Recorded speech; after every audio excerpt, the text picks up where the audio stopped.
in his inaugural remarks has pointed out, this energy sector plays a vital role in the development of any economy. So we being the persons involved in management of this energy sectors, we have a greater role to play in the country's development.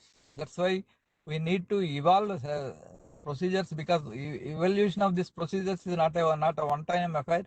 Entire SOPs our joint secretary sir was pointing out how to be evolved. But the thing is that at the same time it should be shared with all the state government departments also. So now the complexities of the dispensing pumps basing on the demand of the trade is also increasing. So now we need to keep up with the upgradation of these petrol pumps. Along with the upgradation, we all know the people, they try to, not many dealers, but some dealers, unscrupulous dealers, sorry, try to cheat the consumers. So they with the help of people who have done research on this subject, they are resorting to this kind of malpractice. Always they are one step ahead of the investigating agencies, our own departmental personnel per se. So now, unless we are thorough with the knowledge of this petrol pumps, both software and hardware level, we will not be able to tackle this kind of menace, because even 1%, even 0.1% chances also, because it's coming onto the Department of Legal Metrology, because you are supposed to check all these malpractices. Even 1.01% malpractice also, the blame comes to the Department of Legal Metrology. So now for that we need to be thoroughly equipped with the knowledge of the petrol pumps. Luckily we have all engineers recently recruited into many of the state agencies. When we interacted with these people, they showed a lot of interest, mostly in the dispensing pumps. So I think they will get benefited by the discussion. We have to keep on discussing this and evolve the strategy, and the SOPs also you have to evolve, because there are so many models basing on the requirement of the field. There are so many models into the field, so we'll have to know most of these models. Not only verification, asset management of units, we need to know many things so that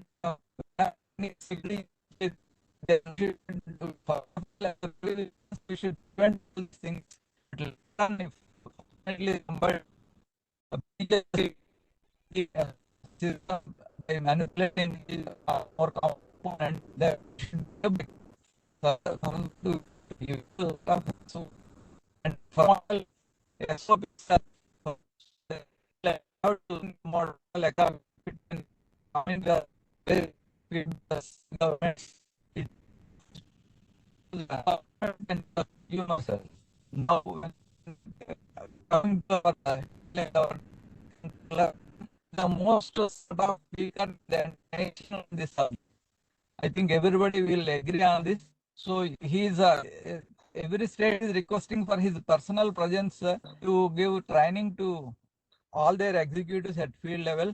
But I don't think we will be able to spare him for his physical meetings. But the thing is that if we can have a seminars in a hybrid mode like this, I think his experience and his valuable inputs will help us in knowing how the petrol pumps are being manipulated by the unscrupulous traders. So I think this will be of lot of immense use to our department. So thank you, sir. All the best, Shalim Raj. Thank you very much. Thank you, sir. Thank you very much, sir. Sir, we have with us our Director, Shri B.N. Dikshit Saab. I would like to request him to kindly speak 2 words, please. Dikshit Saab.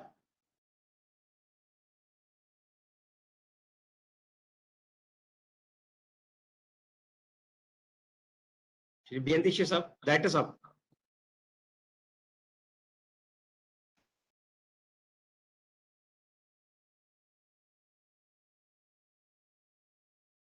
think Ashutosh, we can request him later on. He may Yes, sir, have. yes. Yeah. Now, Mr. Salim Raju, please, you kindly start. Sir, Salim Raju Saab is a very well experienced officer in the field of legal metrology who has done a lot of inspections, lot of training seminars, etc. in the field of this petroleum and diesel. So I have requested him to kindly enlighten all of us how he is doing, and because I have already heard many times him, so I know about him, but I think most of our officers will not be aware of him. He is Mr. Salim Raju from the Andhra Pradesh. He is deputy controller, and I know him since last many years. He is a very good worker for in the field of dispensing units. Sir, please, Salim Raju sir, please. Sir, thank you, sir. Good morning, all of you, sir. I think I am audible to all of you. Yes, you are very well audible, please. Yes, sir. First of all, my sincere thanks and good morning to Joint Controller, sir, Mr. Vineet Madhur, sir, and good morning to Ashutosh Agarwal, sir, for his pioneering efforts conducting this hybrid mode and hybrid mode workshops. Because of these pioneering efforts, everybody is joining on Saturday to learn something new every week. Sincerely, I salute to Mr. Ashutosh Agarwal, sir, for his efforts. A warm welcome to all of you. We are going to discuss dispensing units because it is an online program now. I cannot feel the emotions, feel how you are listening, how it is interesting to you. I don't know because I have to convince myself such that everything is okay. So I am going in that positive manner. So if you have anything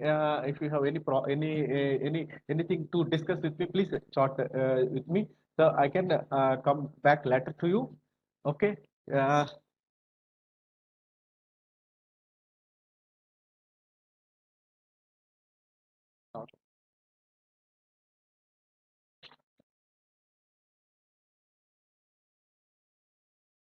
Sir, please continue. Sir, good morning, all of you. A warm welcome to all of you on this dispensing units. We will discuss different sections of dispensing unit. First of all, we understand dispensing units as a doctor, like how he understands the anatomy of a human body. We understand the structure of the dispensing unit. Later on, we will move to working principle. Afterwards, we will go to fraudulent practices, what they are doing in, what some of the dealers are doing in market, and what is the action to be taken under LM Act, and what are the best practices to be adopted. Then software issues. We have to understand like in software engineering with the software issues. Okay, sir. I'm going to next slide. Sir, this is the seminar mission, sir. To strengthen enforcement armory, the legal metrology officers of legal metrology fraternity of India and other stakeholders. Other stakeholders means OMCs, OEMs, and Petroleum Dealers Association office bearers and everybody with knowledge enrichment and novel thinking as weapons. This is the seminar mission, sir. Sir, in the next few slides, I will discuss about the skeleton of the seminar. What we want to discuss in the next few minutes. First of all, we will discuss general information on FDUs, general rules, where it was taken. Next, the accuracy class, what is the accuracy of the dispensing units, and maximum permissible error. We have a circular such that it is only 15 ml, but the MMQ says, general rule says different story. We will discuss later on that one. Understanding the structure and working principle of the dispensing units. What are the different parts of the dispensing unit? We are having pumping unit, the lower chamber and upper chamber. Lower chamber consists of pumping unit and metering unit. The upper chamber consists of registering unit and display unit. The pumping unit, we will discuss what is the working principle behind that one, metering unit, registering unit, display unit, like that. What are the three important different valves which perform the operations of the dispensing unit? One is check valve, another one is shear valve, the third one is solenoid valve. This because of the solenoid is the major difference between old generation dispensing units and new generation dispensing units, the solenoid valve. And we will acquaint with the motherboard also. What are the parts in the motherboard? What is the real-time clock? What is my crystal oscillator? Like that we will discuss. Sir, next proper verification procedure. What items need verification? Only we are doing only volume, or we are going for totalizer. We are collecting both the fees of verification fee and totalizer fee. So we have to verify so many things along with the calibration of dispensing unit. What are the preparatory steps for verification? What steps we have to do before starting the verification.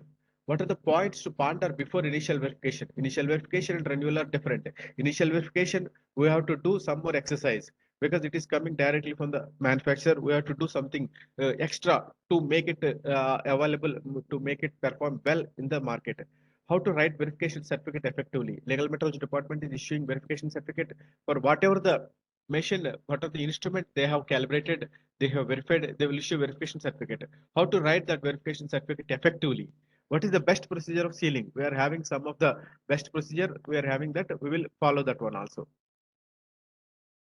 Sir, next we'll discuss fraudulent practices in dispensing units. What are the fraudulent practices? Why some of the dealers are going for fraudulent practices? We don't always say dealers only. There are managers, there are boys. We should not treat dealers are always bad. They are very, very good people out there in the society. We should not think of like that one. Some others, without knowing the knowledge of the dealer, manager, operating boy also, somebody, some electric technicians, some people will do some bad things. We have to think of like that only. And what are the parts vulnerable for short measure and adulteration? Because fraudulent practices in dispensing unit is always associated with short measure and adulteration. Sir, I am okay, sir. My pace is okay, sir. Sir, I am okay, sir. Yes, sir, you are very okay. Please continue. Thank you, sir. Yes, Thank you, yes, sir. go ahead, Mr. Raj. Very nice. Thank you, sir. Thank you, sir. Sir, what are the parts vulnerable for short measure and adulteration? Generally, nowadays, the adulteration is a little less mode because adulteration, because the government has taken so many stringent actions. So adulteration only among the peripherals of the union territories where there is a coastal locations, we can expect a lot of adulteration there. When short measure, we can see as Ashutosh Agarwal is sorry, saying 0.001%, but 0.001% of 30,000 means it is a lot. It is a lot. There are so many things happening. We have to discover it like a police officer. This short measure and enhanced role of keypad, display board, and motherboard. Motherboard is the main thing. That is the CPU. It affects everything. But we cannot deny the role of keypad and display board because these are playing a lot of the tampering is going in these two areas. And what are the malpractice method? We have divided malpractice method into different types based on technology, based on timeline series, based on parts prone to fraudulent practices. Now we are discussing about the mechanical methods. In mechanical methods, what the fraudulent people have adopted their methods to achieve their goals of fraudulent practices. And in semi-technical methods, what are the fully technical methods? What are the novel methods? And what is the indicator to fire this? What is the indicator to fire this error-prone parts? Suppose we want to switch a light. We want to light a tube light. We want to run a tube light. We will put on the switch. And if you want to switch off that one, we'll put off the switch. Put off the switch. It is the interface switch here. We are lighting the tube light because of the switch only. Like that, to make it operation, to make it perform the fraudulent practices, we have to some interface should be there. It has to be fired. Then only the dispensing unit goes into the malpractice method in the wrong mode. So we will discuss what are the different types of interfaces like remote controllers. So many methods are there. We are having some photos also. If it is demo, I will show you what I have collected in my collection. I will show you the collection also physically. There are a lot of things with me also. Ashutosh sir, Agarwal sir, Ramkumar sir, they are well acquainted with all these things. And different types of interfaces we will discuss. Next, fraudulent practices timeline series. What has happened between 2004? What happened between 2004 and 2012? What happened between 2012 and 2017? What happened between 2017 and 2020 to 2022? And what happens in the future? Anticipation. We will discuss all these things, sir. Sir, next, error calculation. How to do error calculation while doing inspection by any legal metrology officer or any vigilance officer or any OMC, OEM like that. What's the role of MMQ? MMQ, minimum measured quantity role, is very important here. And we are having some prototype questions to understand this role of MMQ while calculating the error. We will go according to the general rules. And what are the counter attacks? How to identify malpractices? Sir, identifying a fraudulent practices in dispensing unit is not easy, sir. It is a very, very cumbersome process. It is very typical, sir. We have to act like a police. We have to act like an intelligence officer. Here, suppose a legal metrology officer having is 100 pumps in his area, in his territorial jurisdiction. He has to work a lot. What are the black? What are the white? He has to do so much of intelligence work. Because of that only he can easily identify the malpractices and what are the counteracts we have to give. We will discuss all these things. Then the best practices to be adopted. What are the best practices to be adopted? We will discuss. What are the preventive and check measures to contain fraudulent practices? Then finally, what is the super mantra to eradicate all these malpractices by legal metrology officers? And we will discuss all the software related topics of dispensing units and some issues on logs and other issues. Because nowadays, whatever the dispensing unit, whatever the parts like pulsar, metering unit, whatever it may be, it is always associated with a software. So it is a firmware. So we have to be like a software engineer to understand all these things. We are having software version, checksum. These two parameters will play important role. Whether the software version is correct or not, the checksum will verify that one. And we are having OML D31 specifications, most important not only for dispensing unit, for every measuring instrument which is controlled by software. This OML D31 specifications will apply, and we have to learn a lot from this paper. And what is the importance of logs? We are having actually in Uttar Pradesh, we came to know that the racket was discovered because of these logs only. We are having error logs E09 and E28. Because of these E09 and E28, we did the reverse engineering and we got the information how the things have happened there, and we have done the post-mortem work and we brought a new insights into this fraudulent practices. Next, how this K factor guessing will help the fraudulent practitioners to prepare this extra plugin devices. Because of this K factor guessing, they are doing all these things. How can we guess the K factor? That is a formula is there. We will discuss all these things.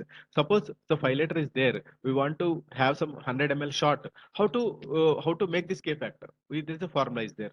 And summary and conclusion is there. And next we will discuss vapor recovery systems, sir. Because nowadays this is the most important novel technique introduced by uh, manufacturers, OEMs, because I think Ministry of Environment and for Environment have introduced this one vapor recovery systems. Actually, a dispensing unit costs around 1.5 lakh to 2 lakh. But because of this vapor recovery system, now it is going around 7 lakhs. What are the things associated with vapor recovery system? For vapor recovery system, what is the procedure to be adopted by legal metrology officer? We go for a sealing or not?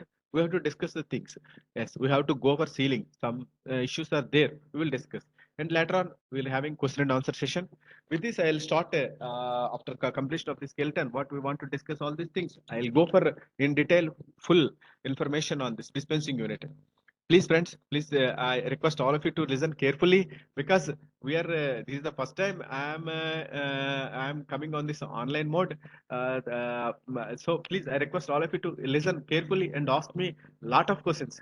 If you ask me a lot of questions, it will be helpful to me also to prepare a lot. Okay, sir. General information on fluid dispensing units. So, where it was taken from the general rules. We are having legal metrology general rules 2011, started from April 1st, 2011. The dispensing units is comes under part 4 of 8th schedule. We are having 13 schedules in our legal metrology general rules. We are dealing with the 8th schedule, that is measuring instruments. In this part 4, part 4 deals with measuring systems for liquids other than water. Water, not except water. Every measuring system for liquid comes under this category. That is part 4 of 8th schedule. Sir, next, based on the field of application. Field of application means what caters it that dispensing unit based on the measuring instrument, which what is the its use, how it is catering the applications. It is measuring systems are classified into different 4 accuracy classes: zero point 0.3, 0.5, 1.0, 1.5. 0.3 is measuring systems for pipeline. Suppose there are two storage tanks are there. In between this, a pipeline is there. We have to calculate that flow. Then that falls under measuring systems and pipeline falls under 0.3. But we have to make sure that flow meter or bulk meter does not comes under this 0.3. It is differently elsewhere stated. Yes, please note that one. And our fluid dispensing unit falls under this 0.5 measuring systems accuracy class. And 1.0 it is for LPG, and there are so many things. 1.5 These for measuring systems for carbon dioxide, CO2. 0.5 not only measuring system for liquid other than water, and other things are with loading of measuring systems for loading of ships, loading of aircrafts, measuring systems for milk. So different types of machines are there. Basically, our dispensing unit falls under 0.5 accuracy class. We have to remember this one, because while calculating the error and whatever we use, wherever we use, elsewhere we use, this 0.5 accuracy is very important.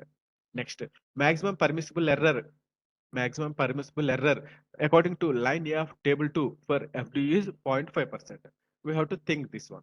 And there are two different types of maximum permissible error. We have to select which one is a greater one. We will discuss later on that issue. What are the different manufacturers FDUs? Nowadays, we are having different manufacturers with Gelbarco Veterant occupying the entire market with almost 75% population. And Midco is almost, it is also having second place. And then Tokem, with a new vigor, Tokem has come into the market. And Tatsuno, I salute the Tatsuno. It's a very, very good model. And Dresseven is now, it is not manufacturing, and Aplab and Nova Pignon are there. They are not in the market. I am not promoting any dispensing unit manufacturer. I am a neutral person. I am working for legal metrology. Whatever I observed in the market, uh, from our experience, we are sharing all these things with you. What is the functions of the fuel dispensing unit? So far, we have discussed the general information. What is the accuracy class, where it was located in the generals. We have discussed all the things. Next, what are the basic functions of the fuel dispensing unit? Fuel dispensing system contains several set of components to perform an integrated functions. These are the several set of components are there, like metering unit, like pulser, and the registering unit, motherboard, keypad, display board. They are performing not only single function, they are performing integrated functions.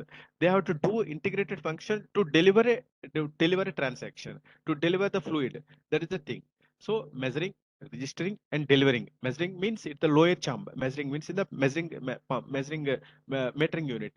Registering with the CPU motherboard, and delivering is the nozzle and solenoid valve, and accurately desired quantities of fuel. First, maintaining the hydraulic continuity. It is important thing. It's a lower chamber. First 3 points are lower chamber works. Maintaining hydraulic continuity, regulating the diversion of the fluid and moves it through the regulating the diversion of flow and fluid pressure, pressurize the fuel and moves it through the system. It comes under pumping system. We are having two different types of pumps. One is STP pump and one is suction pump. Nowadays, all of the market in retail dealers are using only submersible turbine pumps, STP pumps only. That they maintain hydraulic continuity. The continuity is maintained that and regulate the diversion of flow and fluid pressure. And the diversion of and fluid, maintaining the fluid pressure is very important to have a continuity, and pressurize the fuel to move in the in unidirection. That is more important. Next, metering the liquid fuel. Metering means measuring unit is there. In that unit, we are having metering unit. It measures the liquid fuel flow, and we are having registering accurately the quantity delivered.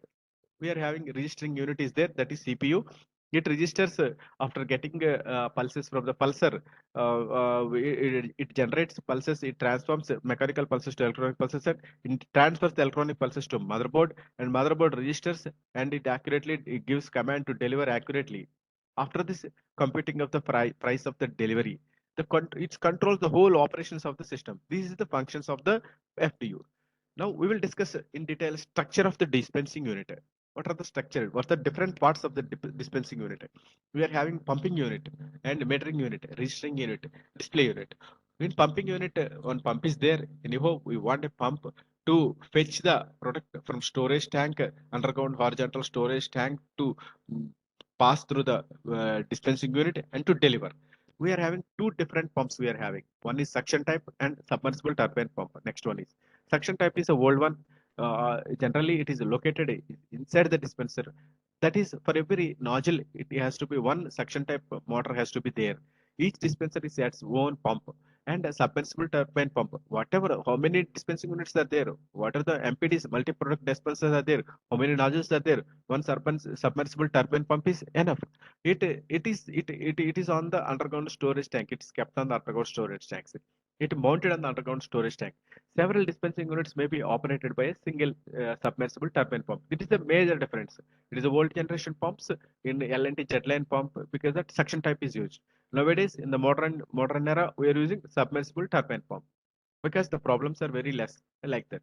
Next, in metering unit, we will discuss positive displacement meter and pulsar. Metering unit, after coming from the lower chamber, that is pumping unit, the product goes into the metering unit. Meters are there, pistons are there. Pistons, some amount, fixed amount is entrapped into that pistons. It is rotated either horizontal or vertically. It moves and it up in the final for the metering unit and last in the stages, pulsar is attached. That pulsar transfers these mechanical signals to electrical signals and transfer it to the motherboard. This is the main role of the metering unit. We will discuss in detail what are the different types of pulsars. What is the optical pulsar? What is the magnetic pulsar? What is concealed pulsar? What is a potted pulsar? What is the difference between them? Which one is the best one? We will discuss. And who are the manufacturers who are using the best pulsar? We will discuss in later. And metering unit. Before that one, gears were there, vanes were there, pistons were there. Now all the metering units are were with the four cylinder pistons they are using. After that, we will discuss about registering unit. Now, registering unit, we are having motherboard. It is the CPU. It is the heart of the dispensing unit. Everything, every function has to be integrated here. It has to give commands like that. Relay cord. Relay cord is there. SMPS switch mode power supply cord for electricity purpose, and battery is there. Nowadays, batteries are also not using. Some of the innovative methods introduced by OEMs, because of this battery, they have to open that upper chamber because they are coming with closing that upper chamber, closing that chamber, and if you want to open that one, OTP is needed. To avoid that one, frequent opening of that upper chamber, they are using battery. They have removed that battery also. And in the display unit, we are having in keypad preset, that is input we are giving, and output customer display is there. Customer display is there. Thermal printer is there. Thermal printer is there, keypad LCD is there, thermal printer is there, display unit is there. There are four types of customer display is there.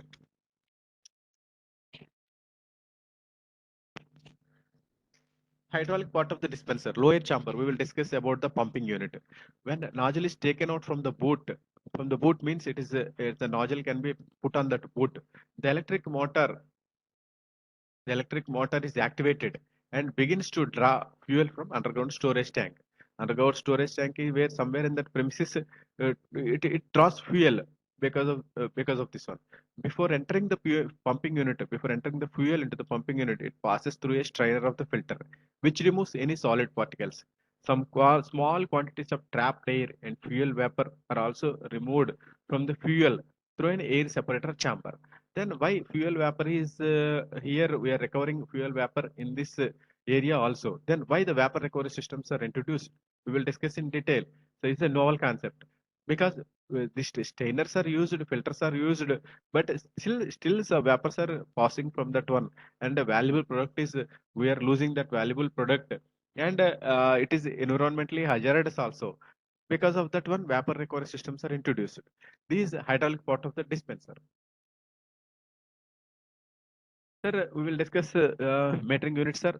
Working procedure of the metering unit.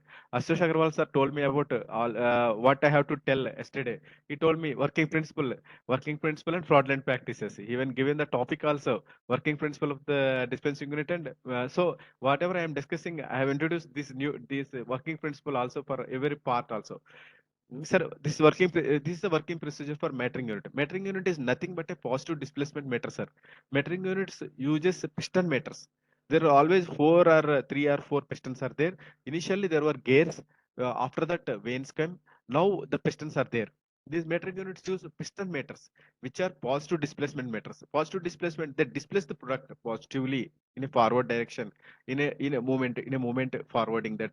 Piston moving through a cylinder filled with liquid is these pistons are through a cylinder filled with liquid displaces fixed quantity of liquid. That is always fixed. That is always fixed. Some for a 1 liter, some 200 ml. Some fixed quantity will be released. These pistons may operate in a horizontal axis or vertical axis, and it is linked to the rotatory shaft of a sensor or pulsar. Pulsar or sensor means both are same. It is linked. This metering unit is linked to the rotatory shaft of the sensor. Sensor on the other hand, it is having electrical power supply is there, so that it transforms the mechanical pulses to electrical pulses, and these pulses are transferred to the motherboard. This is the concept behind metering unit, sir. It is simply flow meter. It is a positive displacement meter, sir. It is having 4 or 5 cylinders, 4 or 5 pistons. These pistons rotate in horizontal or vertical direction, and this always keeps in a positive direction, positive method. Some fixed amount of liquid, fixed quantity of liquid it passes through. So this is the measuring unit working principle. Directory measures the volume of the fluid passing through the meter. It measures the volume of the fluid passing through the meter. Fluid forces the piston of the PD meter to rotate because of the pressure it is coming from that submersible turbine pump. It uh, it forces the piston. Piston here having 4 pistons we are having. Generally, it rotates. It forces the PD meter, positive displacement meter, to rotate. It is rotating, sir. This is rotating and then it passes it out. The quantity of the fluid that has passed is based on number of entrapments. It's always a entrapments are a fixed quantity. How many number of entrapments you are, it is a fixed one. Previously, fraudulent practices are associated with metric unit only. When there were no electronics were there, it is metering units only. By increasing the size of the pistons, by increasing the size of the vanes, or you connecting another gear rod by operating with a pin, people did the malpractices. Nowadays it is outdated. Nobody is going to change the metering unit. Now legal metrology officers are well doing the sealing for metering unit encapsulated with the pulsar also. uh, the quantity of the liquid fluid that has passed is based on number of entrapments. The volume of flow rate can be calculated from the revolution rate of the mechanical device, how much time it is revoluting. Suppose the pulsar is having 50 slits, so 50 slits in 5 liter, it is 50 slits. One rotation is there, 50 slits. Suppose if you want to change it, if you make it a 60 slit, that pulsar, it only gives 5 liter only. It is more, it is displaying more, but it is delivering less. We will discuss in later. Measuring unit is connected to the pulsar unit for fuel volume calculation purpose.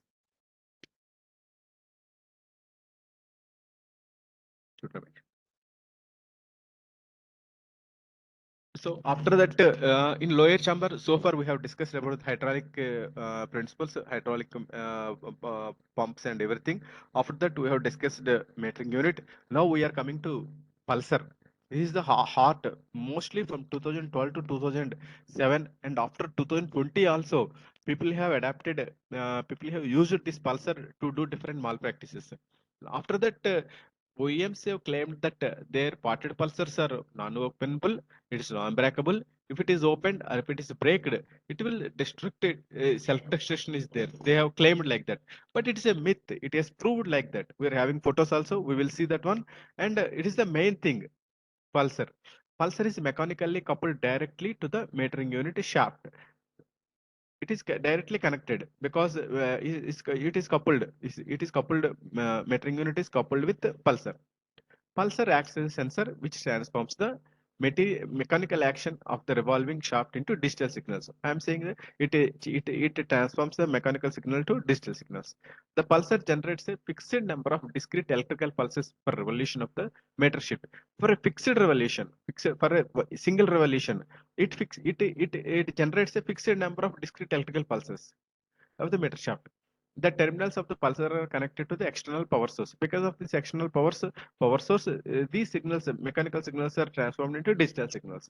The pulsar electronics converts the pattern of pulses into electrical signal. We are having presently we are having two types of pulsars. One is optical pulsar and another one is magnetic pulsar. Which one is best? We will decide.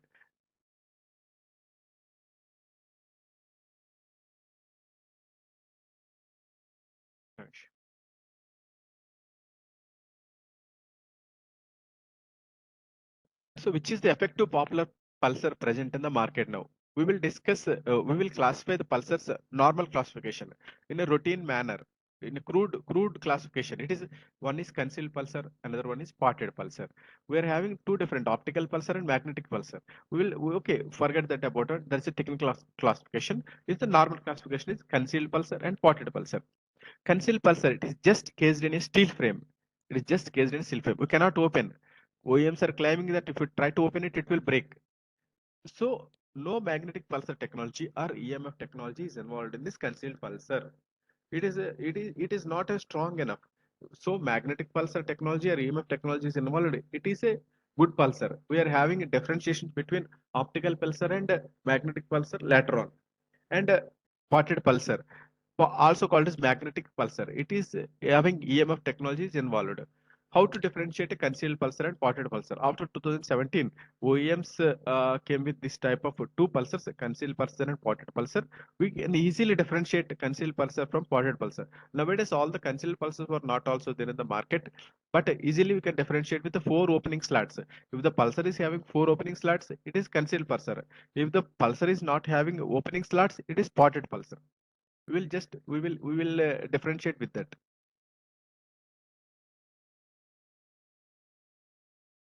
It is a technical classification. Normal classification is concealed pulsar and spotted pulsar. This technical classification is optical pulsars and magnetic pulsars. Optical pulsars are based on Hall effect principle. It varies the output voltage in response to magnetic field. It is optical pulsar is based on Hall effect principle. It varies the output voltage in response to magnetic field. How the output voltage is varying in response to magnetic field? Because the magnetic pulse electronic signal mechanical signals are converted to electronic signal because of this output voltage. But how much voltage we are generating? It is response to the magnetic field. Please note that one. And magnetic pulsars. So this is the working principle behind pulsars. And this is magnetic pulsar. It is based on magnetoresistive effect. It is the resistors are playing a crucial role in this magnetic pulsar. It is a far better magnetic pulsars are far the best. And only Tatsunos are using this magnetoresistive based pulsar as far as my knowledge is concerned. It is a resistor effect based on the dependence of electrical resistance on the angle between the directions of the current flow and magnetization of a ferromagnetic material. It is based on magnetoresistive effect. It is a resistor is there. Resistor effect is based on the dependence of electrical resistance on the angle between the directions of the current flow and magnetization of a ferromagnetic material. So much of physics is involved, electricity and magnetism. We will talk of later that one. We are more concerned about dispensing units. Only major thing we have to learn is magnetic pulses are used by Tatsuno use. And Tatsuno I think it costs almost 7 to 8 lakhs, I think. So we can I think they are very much less in the market because of the cost and everything. And optical pulsar. This is optical pulsar. We have to think of concealed pulsar and spotted pulsar. And after that it is optical pulsar and magnetic pulsar. Optical pulsar, how it is working? It consists of a rotating disc. Sir, this is a rotating disc, sir. You can open a optical pulsar, we can open a pulsar and we can see all these things. And this rotating disc is there, sir. A light source is emitting on this detector, and a photo detector is there to capture this one. Photo detector is capturing this one, and this light sensor. The disc, this disc which is mounted in the rotating shaft of the metering unit has patterns of opaque and transparent sectors. These are having opaque and transparent sectors. An internal photo detector sends the alternating light beam. This is based on this concept. This optical pulsar is using. We are using this one. Hall effect magnetic pulsars are of two types. One is based on Hall effect type pulsar and another one is magnetoresistive pulsar. It is varies the output voltage in response to magnetic field. The Hall voltage is generated by the effect an external magnetic field acting perpendicular to the direction of the current. You can see in this figure how it is depicted, this one.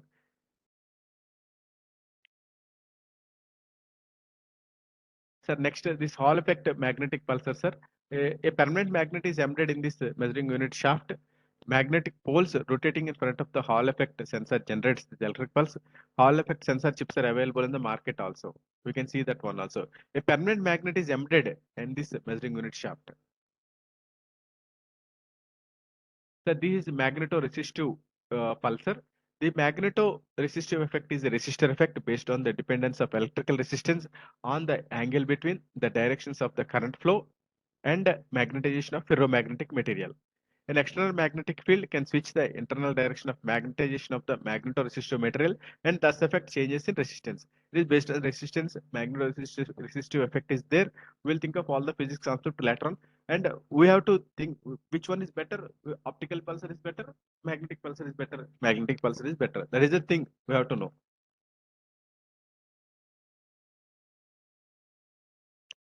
Sir, after this one, we are. Mr. Raju, Sir, what please. Sir. output voltage does an optical pulsar generate, and what is generated in a magnetic pulsar? We are differentiating between the two and saying that magnetic pulsars are better, and whatever brand you have noticed in the country, it is performing better.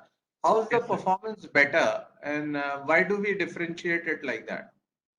Sir, we are having some differences are there, sir. These are the these points are compared with optical pulsar is compared with magnetic pulsars. This will answer this. This slide will answer, sir. This optical pulsar requires a clear and transparent line of sight. It requires. In magnetic pulsar, line of sight can be filled with dirt, dust, or non-ferrous contaminants. So, in obstructive environment also, this magnetic pulsar works. But in optical pulsar requires only transparent line of sight, and it requires clear sight only.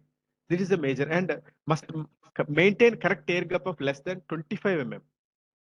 It accurate with gaps up to 4 mm. Is so much precious and so much accurate, and susceptible to condensation on the rotating disk in fluctuating heat and humidity condition. It is susceptible to the heat and humidity condition, but it can resist heat and humidity conditions because of the tropical conditions of our country, and compromised accuracy in vibrational shock environments because of sometimes this motor will not in the STP but in this suction pumps this vibration will come while doing the pumping. So this will happen. Nowadays we are using STP. This will not come. And this magnetic pulsar is resistant to shock and vibration also. It is difficult to adapt to existing configurations.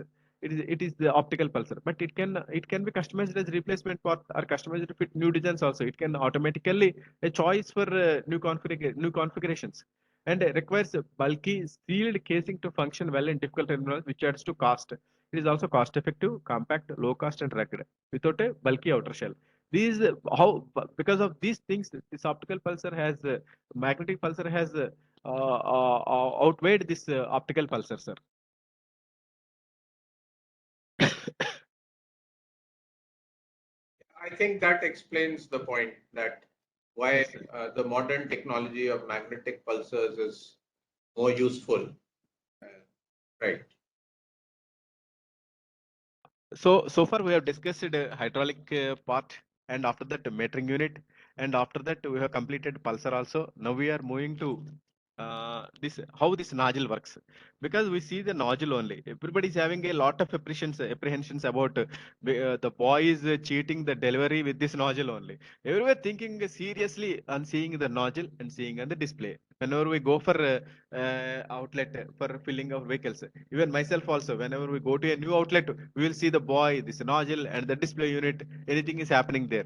Because what is the principle of nozzle? After coming the fluid from the metering unit, and after it coming from the solenoid valve, a preset is there, preset condition, because of preset condition solenoid valve is there. This is the principle of nozzle. This discharge nozzle performs three basic control functions. One is it controls fuel delivery through solenoid, how much it has to deliver. If you preset something now 5 liter, it will deliver only 5 liter only. It is discharges, the nozzle discharges this function. And next prevents the vehicle tank overfill, because it is having here one sensor is there. It is called safety pressure shut. This fuel sensor shut off. Whenever you touch that fuel in the individual's automobile vehicle tank, it automatically cuts. Automatically it will not discharge the fluid. Because of this we can avoid spillage, we can avoid overfilling also. This because of this nozzle we are doing this, and prevents the discharge hose from draining after completion of a delivery. No spillage losses will be there. Because of this we will study the structure of the this is hand guard. Pump I will operate from this one. This is operating lever is there, and it is a opening hatch. and this is the sensor shutter is there, and this is the anti-drain valve and different types of these are parts of a nozzle. This is the working principle of this is the nozzle basic functions of the nozzle. How this nozzle performs? The operation of the nozzle outlet valve by means of the control layer. Outlet by means of control fuel flow to sea or seeds flowing to the entire. It also regulates the rate.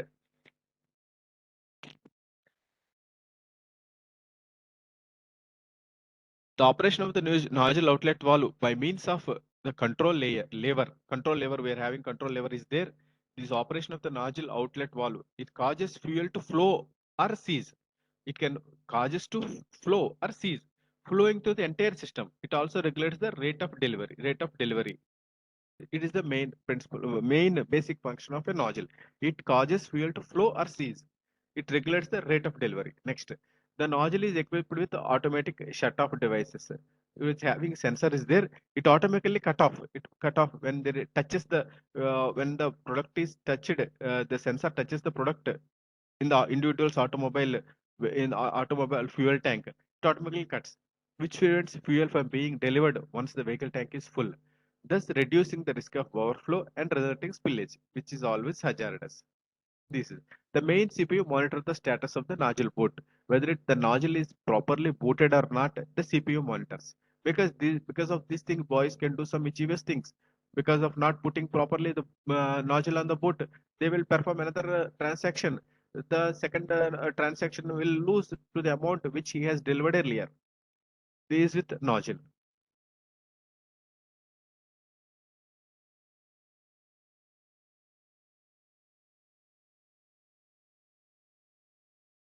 And we will discuss three different valves in a dispensing unit. These different valves are check valve and shear valve. We are having solenoid valve. We have already discussed about solenoid valve, and this check valve and shear valve. We will discuss all these things. There are three different important valves in the dispensing unit. We are having underground horizontal cylindrical storage tank. We are doing verification for vertical storage tanks for petroleum and bulk petrol products, not for underground horizontal cylindrical storage tanks. It is not under our purview. This was not in the purview of ninth schedule. Our horizontal cylindrical storage tank, which is unloaded by a vehicle tank coming from the refinery, that capacity varies from 9 kl to 50 kl. Based on generally 2-3 storage tanks will be there in a retail outlet premises, and for generally based on the intensity of trade, they will having that number of storage tanks. Product is stored in the storage tank, horizontal cylindrical storage tank, pumped to the TU through pumping unit. Pumping unit is of two types: STP, submersible turbine pump or suction pump, and depository used for measuring. And nowadays, because of stock verification, I think this horizontal cylindrical storage tank shall be calibrated at regular intervals of time. This is the need of the time. Otherwise, in Reliance retail outlets, there are sophisticated equipment is there to know the how much product is there in that. To decide the stock verification, how much 4%. This is very important to for accurate calibration of the storage tank is needed. Some deprods we are having, it is almost cut from 2-3 units. It starts from 3 or 4 or 5, because deprod they are not maintaining the deprods. These issues are involved with underground horizontal cylindrical storage tank. We have to think over this also. Then next we are having three different valves. First one is check valve. It is mounted on the storage tank. It is mounted on the storage tank. It permits fuel to flow towards the delivery nozzle, but never back towards storage tank. It is mounted on the top of the storage tank. When you are having submersible turbine pump, it is on the top portion. It is mounted on that one. It allows to flow towards the delivery nozzle, but never back. This allows that one. It is the use of check valve and shear valve. And the next one is shear valve. Suppose when something happens, some damage was happened, something is hitting the dispensing unit, or some flame was there, something was happened there, unwanted conditions were happened there. We can easily go there, and if you cut that shear valve, product will not come into that dispensing unit. It will cut at the end of the bottom. For every dispensing unit at the bottom at a inclination of 45 degrees, we will observe a shear valve. It is located at the bottom of the shear dispenser and it is connected to the pipeline. In the event of damage of dispensing unit, the top portion of the valve shears away. So that what will happen, we will avoid these damages, these accidents. That is the use of shear valve. Next, solenoid valve. Solenoid valve is a major difference between old generation and new generation pumps. Because of solenoid valve, we can preset up to anything. Nowadays, I think after in foreign countries, after $100 or $75, the preset we have to do one more preset. There is something limit is there. I think in our country we are not having any limit is there. We can preset up to anything based on that one, based on the product we are having in the storage tank. The solenoid valve allows to control the fuel flow located between the metering unit and nozzle. After coming from the product coming from the hydraulic unit, it passes to the metering unit and it enters the nozzle. Then the solenoid valve gets the command from CPU such that you are preset for 2 liters, you are preset for 3 liters. It will deliver up to that point only. How the delivery will happen? Low flow in high flow. Suppose in low flow, it is suppose it is a 5 liter we have preset that product for a vehicle, individual's vehicle, automobile vehicle from 1 to 10%. It is product will go very slow, but from 10 to 90% up to 10 to 90% will high flow will be there. From 90 to 100% it will flow in a low manner. That is the use of solenoid valve. It controls, it presets and everything. This is the major difference. So now we are moving to motherboard. We will acquainted with the motherboard. We will see. We are putting nowadays we are putting a seal to the motherboard, but motherboard we are covering with metallic cover plates. Nowadays we have given a lot of suggestion to OEMs. After Tatsuno introduced this transparent plates, nowadays even GVR and everybody is coming with covering their motherboard with transparent plates, transparent cover plates. Now we will acquainted with the motherboard. We are not an electronic engineer to understand all the things. But as a legal metrology officer, we have to understand some parts, at least some of the components of the motherboard. First of all, I will introduce bootloader. I will show you the picture. First, I will introduce these words to you. Then I will go in the picture and the slide, and I will explain there with you. Bootloader, what is for software updation? Now and then for upgradation of dispensing units, software updation will be there. So the software updation, they will come with a laptop preloaded with the software, and they will connect this bootloader will be that dongle will be connected to the bootloader, and software will be updated. And we are having CPU. It is in the motherboard. It is calibration box is there for calibration. Next, calibration cal box connector. Check for any external plug-in devices. Because of these external plug-in devices, lot of malpractices are happened. Nowadays, this CalBox connector is also not there. Because of these happenings, CalBox is coming directly on the metering unit, and above that metering unit, pulsar is mounted there, and above that one, CalBox is connected there. CalBox is mounted on that one there nowadays. And left side programming connector is there. Because of this thing only, lot of totalizer malpractices were happened there with the left side programming connector. Next, RTC battery, real-time clock battery. It indicates natural clock. It is a computer clock. So it is also because of our suggestions only OEMs come with RTC, real-time clock battery. Because we have noticed some malpractices associated with pump has started 2-3 years back. Then maybe how many calibrations will be there? If a pump is started installed 2-3 years back, maybe 10 calibrations. Because whenever we go there, we will do 2-3 calibrations. Within 2-3 calibrations, the volume will be set right to our conical measure working standard, and we will finalize that one. But in a outlet, we have seen 80 and 90 calibration count, 84, 85. Just the pump was installed 2-3 years back. How it will happen? He is maintaining the K factor, same K factor. People know about K factor only. They know about cal count because he is changing his date and time whenever the enforcement agencies are coming back to the calibration date. Because of this one, he is doing a calibration back to back. Because of this doing, he is putting the calibration according to whims and fancies, and is changing the clock.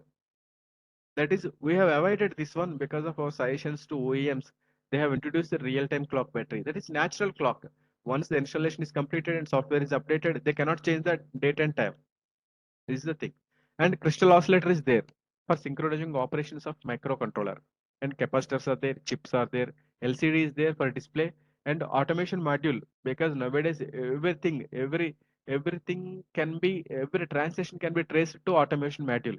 If this automation module can be improved and the research and development will be happened, maybe our existence will come into, I don't know what will happen if the automation module takes care of all these things. And dip switch, dual inline package switch is there in the calibration box. If you on that one, then only we can do calibration. And memory chips are there, and data bus and address bus are there.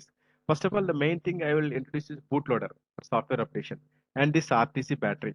And I will show you calibration box connector, how the malpractices happened with this cal box connector, and this left side programming connector for manipulating totalizer malpractices, and this one calibration box for calibration purpose, and how this calibration box was avoided in the new comings, new upgradations, and this is coming on the metering unit and pulsar. We will see. So far we have acquainted with the motherboard with a little knowledge, and we will try to identify this in a next slide. This is the main ERA, electronic relay assembly board of a mid-core dispensing unit. It is a dip switch. By opening, this is a calibration box. By opening this dip switch, we can go for calibration. This is the memory. It is a battery for RTC, real-time clock battery. That is what I am saying, natural time clock. This is the CPU, and this is a crystal oscillator for synchronizing the operations of the CPU. Next, this is the connector is there, and this is the LCD, and this is the automation module. These are the things we have acquainted with. Previously we are acquainted with this motherboard. These things, and we will see in the GVR. This is the GVR motherboard. See, this one is the real-time clock. This is the CPU. This is the crystal oscillator, and these are different types of connectors, and these are different types of connectors. Okay, we will see later on.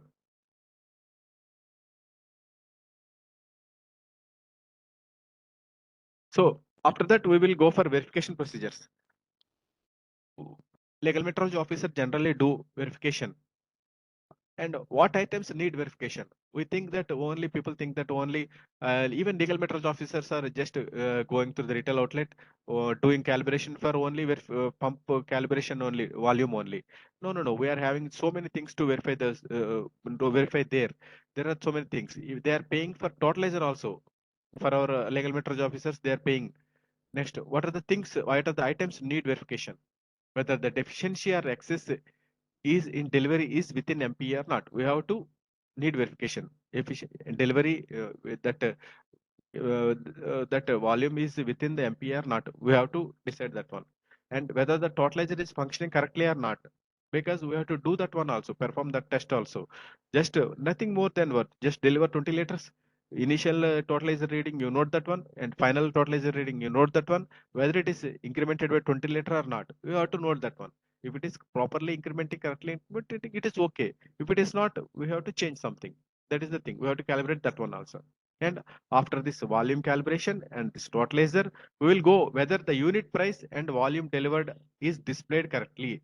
We are checking the display board also. We are checking the display board, not only this totalizer, not only this volume, and we are checking the unit price and volume. Suppose 1.56 liters were delivered. 1.56 liters volume was delivered to a man in a transaction. That unit price is correct or not? That price, total price is correct, and unit price is correct or not? We have to check that one also. And whether the price calculation is correct or not, 1.56 into 120 rupees is correct or not? We have to check that one also. And whether there is a conformity between the displayed values and printed values. Just take a printout at that one and compare the displayed values with the printed values. We can decide that one also. And whether the values entered in the preset device conforms to the value shown in the indicating device. That is what we are checking the solenoid valve also, that functioning is not correct or not. By presetting a 5 liter, it is showing in the indicating device 5 liter or not, and it is correctly, unit price is properly displayed or not, volume is displayed or not, and the price calculation is correct or not. We have to decide. This total, see, almost 6 items needs verification, not only this volume only. We have to do for totalizer and everything. These are not, we will not tell anything, nobody will tell us. We have to do proactively all these things. And preparatory steps. What are the preparatory steps we have to take before doing the verification? Before the verification, pump shall run for a few minutes to actual working condition and for checking of any leakages. Before starting the verification, we have to run the pump for a few minutes. Just deliver some 20 liters and everything will be smoothly going or not. We can check that one whether it is, delivery is properly smoothly going or not. Passages, everything is, or any leakages are there. We'll check that one. Working condition, we are checking for working condition and for checking any leakages are, for checking any leakages or not. What are the points to ponder before initial verification? Generally, we are doing, legal metrology officers are doing verification, initial verification and renewal. First time when it is installed, we are doing initial verification. In some states, we are collecting 25% fees for initial verification. Along with the regular verification fees, we are collecting this one. So something we have to do, perform more performance will be here. So compare asset identification log with manufacturer's manual. Whenever when the pump is installed, the manufacturer will give us a manual. Asset identification log means in for every event performed, for everything operation performed in a dispensing unit, logs are generated with the timestamp. So asset identification is one of that such log. Log means it is a data. We have to retrieve the data. Asset identification means suppose there are so many assets in this dispensing unit. Keypad is one, solenoid valve is one, and display unit is one asset. There are different types of assets, and each asset is identified with a one number.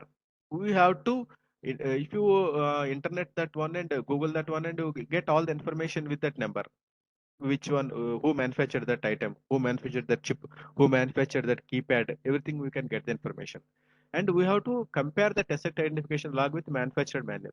It is not possible because of a workload with the legal metrology officer. I'm giving it a suggestion. If anything suspicion is there, you please go for that one. And compare software version checksum of DU with the manufacturer's manual and with the model approval also. And model approval and in manufacturer manual software version and checksum has to be mentioned. We have to compare the software version in the DU and checksum of the DU with this manufacturer manual and model approval. And note down K factor, calibration count, totalizer readings. Invariably, qual count should be 0. Calibration count should be 0 because we are starting from here. Na? That is the thing. Even totalizer also, it is nearly to 0 only. After cal count maybe 0 or 1 or 2 maybe, because some in manufacturer premises there some calibrations will be there, some checkings will be there. Na? It is nearly 0. Oil companies are paying for totalizer verification fees also. Verified totalizer for at least 20 liter. We have to do all this before initial verification. And don't depend for OTP and technician. Don't depend for OTP and OEM technician. We as a legal metrology officer, we have to get the OTP also. And we shall be equipped with OTP facility, web app, and everything we shall be equipped. So that we can also receive OTP. We have to register ourselves, legal metrology officers have to register with server of OEM, so that we can also get OTP. We have to initiate calibration when we receive OTP in our official mobile only. Legal metrology should connect with this OEM software server not only for calibration, for every firmware change also. So, but for every firmware, so somebody is changing the keypad or somebody is changing the pulsar. Though deputy controller and joint controller are giving permission to change that part, and they're giving permission to break the seal, and they're maintaining registers in Andhra Pradesh. Okay, but that changing of time and everything, it has to be noticed by OMC sales officer and legal metrology officer also. They have to get that OTPs also, so that they will know what is happening there. These are the things. Before initial verification, we have to do all these things. These are ideal things. If you are interested, you can follow that one. But there are something we should not forget. We have to do these things before doing the initial verification. Precautions to be taken while doing calibration. Some precautions, I'm coming forward with some precautions while doing calibration. Best weapon for most of the manipulations is legal metrology sealing for calibration box. Communication connector. Calibration box connector is there. It is that calibration box as will communicate with the motherboard through this connector only. because so many malpractices happened with the connector. I will show you later all the photos and everything what happened there. Because of this connector, we have better we go for sealing. And next, bootloader. Because of this bootloader, the software updation is going on. Nowadays, software they are entering a malicious software also. The ping of software is there, duplication of software is there. So bootloader should be sealed, I think. With the permission of legal metrology officer or OMC only, they have to open it, they have to go for a software change. And a programming connector for GVR, keypad and a display unit for Midco. Programming connector is there for GVR. These things are also happening there. And keypad and display unit. We never expect malpractices happened in keypad and display unit. We think that it was not happened there. But in Midco, these things were happened. So don't think otherwise. These are all coming from what we have found in our areas. What we have caught. This is the essence of that only. Don't think that I am saying GVR. I am saying Midco. This was all we are having. We are having information. We caught these things in the market. Do inspection at least 30 days prior to the next renewal date. This is my sincere advice to the legal metrology officers. Because general tendency is 15 days before calibration renewal date, culprits normalize the manipulations. They will change everything because the legal metrology officer is coming for verification of the dispensing unit. He will change everything and he will maintain normality. So at least 15 days to 30 days, do some inspection. Suspected inspection, some uninformed inspections will do something for you, something good for us. And always mention in verification certificate because after doing calibration, legal metrology officers are issuing verification certificates. We have to mention something there. Number of seals and place of seals. Number of seals. How many seals we have put onto that put onto the sensitive parts and where it was placed for keypad. How many for display unit? How many for pulsar? How many? We have to mention that one also. If possible, take off unused connectors in the motherboard. Because of future usage, some connectors will be unused in the motherboard. They are coming with unused connectors because of future use. We have to note that one also. Because of this unused connectors only, the culprits are using these unused connectors and going for malpractices. Always do your calibration of your 5 liter can at least once in 15 days. We have to do. We are preparing our test measure based on our working standard. We cannot take working standard to the market or retail outlet there. We are preparing a test measure from that working standard. We have to do calibration of our test measure at least 15 days once in 15 days. That is most important. That is most important from my side, I am saying. Mention the capacity model of the DU in the verification certificate. Invariably mention K factor. K factor means number of pulses per unit volume. That is the K factor. We will discuss it later on. And this calibration count. Calibration count has to be incremented after every calibration. We have to notice that one also. There's totalizer reading and software version checksum of motherboard. We have to mention all these things in verification certificate. Mention the method of calibration. How you have calibrated the dispensing unit. That is, metering unit and totalizer are calibrated with the 5 liter test measure. You have to mention that one also. So how to write VC effectively? Actually, we are having online VCs also. VC should contain all the following fields. What is the make? Whether it is GVR, May, Tatsuno, whether it is Midco, Tokem, you have to mention that one. What is the serial number of that one? Capacity, 49.99 liter, 59.99 liter, 69.99 liter, like that. And after that, model approval number given by RRSL. We're having a good number of RRSLs. They are doing a lot of work, innovative work, and coming with this and empowering our people with this type of seminars and everything. We have to mention this model approval number also. And the product, whether it is MS or HSD, and whether the nozzle number. We are having 4 nozzles also. Which nozzle we are using, and the product for which nozzle. That is important. And the K factor, we have to mention the K factor and calibration count. And the totalized reading is also important. It will give us a good, it will give us good insight for investigating malpractices. And you have to write invariably MMQ because to know the error, to know the MPE, to calculate the error, MMQ is must needed. And software version checksum of motherboard. For everything, for every keypad, pulsar, motherboard, software version checksum varies. But at least we have to mention motherboard is the mother of all and is the heart of CPU. And we have to mention at least motherboard software version checksum. And a number of seals with the name of the seal parts. how many seals were we have affixed, how many seals, and what are the seal parts we have to mention in that VC also. And what are the basics of sealing? How to do basics? What are the basics in sealing? Do not use single thin wire and round seals. We should avoid using round seals. We go for square seals only. Don't use single thin wire. Multi-threaded lead wire is we have to use that multi-threaded wire, and square seals are to be used. These are the most things. And ensure that locking pins are in place and cannot be drawn out. There are two pins are that we have to put it properly. We have to take out from that other side of that square seal. We have to ensure that one also. The fixing should be tight so that no part can be moved or opened after the sealing. After sealing, no part can be moved or opened. Butterfly sealing method is suggestible.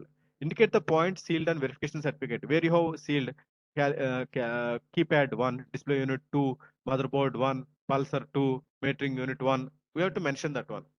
Taking cue from electricity department, why can't we think of plastic seals with unique serial number supplied by head office? Last week, our controllers are visionary controllers are have arranged one meeting with OEMs and OMCs. Almost 40 representatives have come for that attended that meeting on last Friday, and we have discussed a lot of things there. And OEM, one of the country head of the OEM has suggested legal metrology can. Is there any possibility of changing move over from traditional method of sealing? I have answered. By taking the we are thinking of plastic seals with unique serial number. Goals of fraudulent. Now we are after completing the structure and verification, we are now moving forward to fraudulent practices. What are the goals of fraudulent practices? How they are doing? They, they go for short measure. This is the one thing. This is the fraudulent practice. They go for short measure. By doing fraudulent practice, they go for short measure. And another thing, adulteration. Mainly adulteration is not happening nowadays. It is totalizer backing only. It is totalizer backing. What are the parts vulnerable for short measure? We will discuss. These are the parts vulnerable for short measure. Metering unit, by changing the cylinders, by changing the size of, and by changing the entrapment of the liquid, we can. And pulsar sensor, we have discussed, we will discuss later on.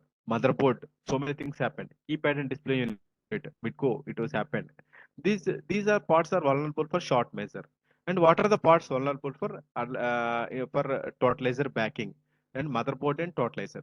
Because by just in mechanical we can do directly electromechanical totalizer and mechanical totalizer we can change directly just backing it. But with the motherboard also there is a change of totalizer. We can see the photos also.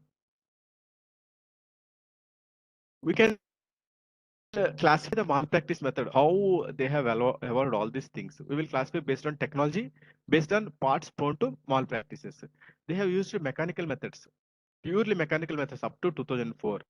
From 2004 to 2001, semi-technical methods, techno-mechanical methods, and semi-technical methods. Fully technical methods, purely technical from 2017 to 2020, purely technical methods. And the software related. After that one, foolproof parted pulsar became vulnerable to attacks. After that one, software related. Future, we can expect software related attacks on software, dual software, K-factor morphing. And based on parts prone to malpractices, metering unit is prone to malpractice, pulsar and sensor, motherboard, keypad, display unit, totalizer. These parts are prone to malpractices. Okay.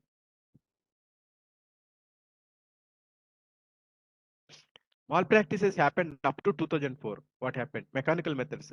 Gear connected to the metering unit. Metering unit is always comes with gear, vanes, and pistons. This allow to rotate the cylinders. It is with horizontal or vertical. This gear is connected and automatically it is unauthorized access of gear rod by pin. One pin is there, we can access that one. And adjustment rod is attached to the shaft of the metering unit. So this is the in metering unit, it is happened like this. Next, teeth of the gear are increased or decreased to do manipulation. It was previously happened. Now we cannot see anything this type of things. And the size of the piston cylinders of the metering unit is changed to the feasibility of the short delivery.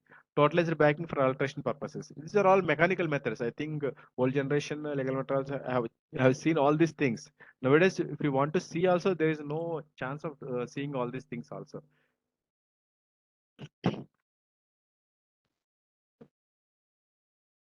Malpractices happened from 2004 to 2012. I am giving the picture also here, sir. Gear is calibration knob is adjusted. This is a calibration knob, sir, in L&T Jetline. And in Midco also we are having calibration knob here. It is adjusted for short delay. Left side in L&T it is increase, right side decrease. In opposite is in Midco it is opposite. Left side decrease, right side increase. Just how can we calibrate this one after we have sealed this one? It is possible because of our loose sealing, no proper sealing. Though properly sealed, calibration can be accessed. If you don't fall in this two also, it is possible because just put just with a you can manage the things and you can do calibration also. These things will happen.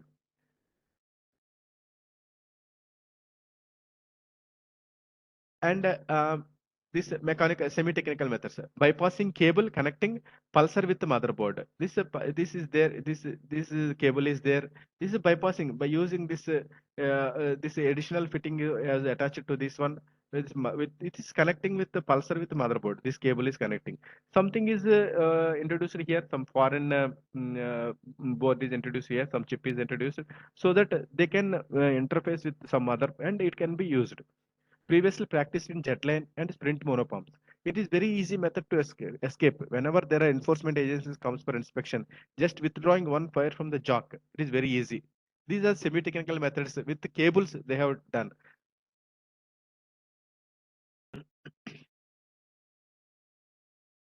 Interface to fire the error prone parts. Generally, all parts work in normal condition perfectly according to the configuration of DUs. It is works according to the normal condition, works in normal condition. 5 liter display, it will give 5 liter volume only. Transaction will be 5 liter only. It is normal configuration. Say there must be some interface to fire these parts. Prone to malpractices for delivering short as desired. I already told you na, to put on an electrical bulb, we use switch. Same way, to put off an electrical bulb, we use the same switch. Like that switch, something interface should be with us to fire that parts prone to malpractices.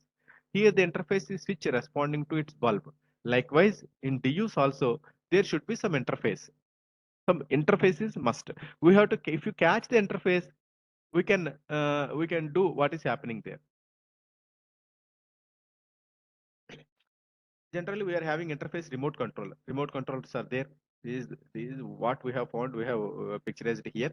This is a remote control method. This interface is a This interface include a remote controller, just looks like a car remote. It responds within a limited area, probably around 100 meters. We're having A, B, C, D. B is for bad. It will go in a wrong mode. C is for correct. If any enforcement agents are just that remote is with the boy of the operator who is operating the dispensing unit, first I will go and I will check his pocket and find this remote controller. Generally, these things will happen. This A, B, C, D is there. B is for bad, C is for correct. They will put like this. Some antenna will be there. If remote controller is there in that some pulsar, the antenna will be there, and the antenna will respond to this remote controller, and this interface will be fired. And other types of interfaces. These are one is remote controller. We will discuss all these things. Point jump method. Point jump method means suppose we go to an suppose we are having some suspension. We cannot find out how the things are happening. So the delivery will be for 5 liter. It is he will deliver 4.5 only, 4.5 liter only. Off liter short is there. They will not tell. If they don't tell the clue, we cannot come to a conclusion how this has happened. The boy has to tell, the owner has to tell at which point they have adopted point jump method. I have noticed this one. Suppose 100 ml shot, I have noticed some 0.06 after take out the nozzle from the boot, deliver 0.06, that is 6 ml. Wait for some time. That take out the wait for some time. That 0.06 will jumps to 0.08. So automatically the chip will activate in the pulsar and automatically this short delivery will happen. So pump will come into the bad mode. This was happened. Suppose in some areas what happened 0.49. After 0.49 you operate that for 0.49 0.49 you deliver up to 0.48. You just stay on. After that 0.48 it will jump to 0.52. You will get a shot of 500 ml. They will according to their whims and fancies they will arrange these things. And if the boy don't tell us, we cannot find out this one. Even trial and error method, we cannot detect this one. This point jump method. And another one is switch method. Switch placing behind keypad to enter into wrong system. Switch may be placed in generator room also. Some whenever some enforcement agents are coming, the boy will go to the where the switch was placed and he put off that switch. This has happened. And keypad method. By inputting a password through a keypad enters into wrong mode. It has happened in Midco bullet pumps. By putting a password, it automatically enters into the bad mode. It will go into the malpractice methods. And an external plugin device. This is the latest methods, external plugin device. The K factor, one K factor is attached to that plugin device, and it is softwarely embedded. That K factor is embedded, and that one is externally plugged into the calibration connector, and it will act according to the K factor only. It is attached to the connectors of the motherboard, keypad, display unit. I will tell you in detail later on. Next, bypassing cables with faulty cables in keypad, motherboard, display unit. Bypassing cables will happen. Bypassing battery wire, only single wire is connected to the emergency switch. This is also interface to prone. Next, cables coming from battery connected to single point and 2-point jack on SMPS cord beside small battery. These are all interface, not only remote. Point jump method is there, switch method is there, password method is there, external plug-in devices are there, bypassing of cables is there, bypassing of battery wire is there, cable coming from battery. These are all interfaces, like a switch. When we want to enjoy the fan, we will put on the light, we will put on the switch, like that only. They have to fire that fire that interface, then only the part which is prone to malpractices will fire. This is the thing. Next, malpractice method, fully technical methods. We are going to, after seeing this metering unit associated malpractices, and after discussing the interfaces to fire the prone parts, we are now coming to fully technical methods. What happened in pulsars, we will see. A manipulated pulsar will accelerate the signals received from the pulsar to motherboard not in tune to the normal configuration of DQs, such that delivery will be short regarding to the manipulated configuration. Generally, what will happen? Manipulated pulsar will accelerate the signals received from pulsar.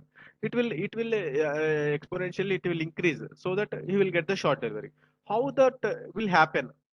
If you inclusion of extra chip in a pulsar to erase the normal configuration in the pulsar, a external chip is included, and after that it is one method. And the replacement of original IC, replace original chip also, only possible monopops, no chance in MPDs. Completely using duplicate pulsar, taking the complete pulsar, putting it away and using a duplicated pulsar. Duplicate pulsar. How can we differentiate a duplicate pulsar and original pulsar? The texture is different, color is different, finishings are different, even the writings on that part also different. We can easily identify that one. Original OEM's pulsar and duplicate pulsar. And after that one, constructing loops from the legs of optocouplers. For every pulsar, we are having optocouplers. Now, if the number of optocouplers are more, we will get more strength to the pulsar. By constructing loops from the legs of the optocouplers, an external chip is generated outside the pulsar. Most remote is the interface here. This optocouplers, if you having a more number of optocouplers, that will be more strengthened. So these are the practices associated with the pulsar. We will see the photos. You can understand easily. Next, after that one, spurious path. This is a totalizer backing. Whenever you see any motherboard, whenever you go for inspection, see other side of the motherboard. Just find out whether the tracks and any cuttings are there, path cuttings are there, any track cuttings are there. These are all track cuttings. These are all track cuttings. You can easily notice that one. Then we can easily say that it is a totalizer. Malpractices happened in that one. If you this is the connector. This is the connector. It can be used for manipulating totalizer changes. After that one, see this one. Additional fittings are there with some cables. You see this one also. Malpractice methods in GVR. On left side, middle part of the motherboard, there is one unused connector. I will see you the photo first. See this one. This one is the unused connector is there. And this is R201 and R202 chips are there. Besides that one, below that one, this unused connector, they will put some external plug-in device. I will show you the external plug-in device. And after that, they will go for changes.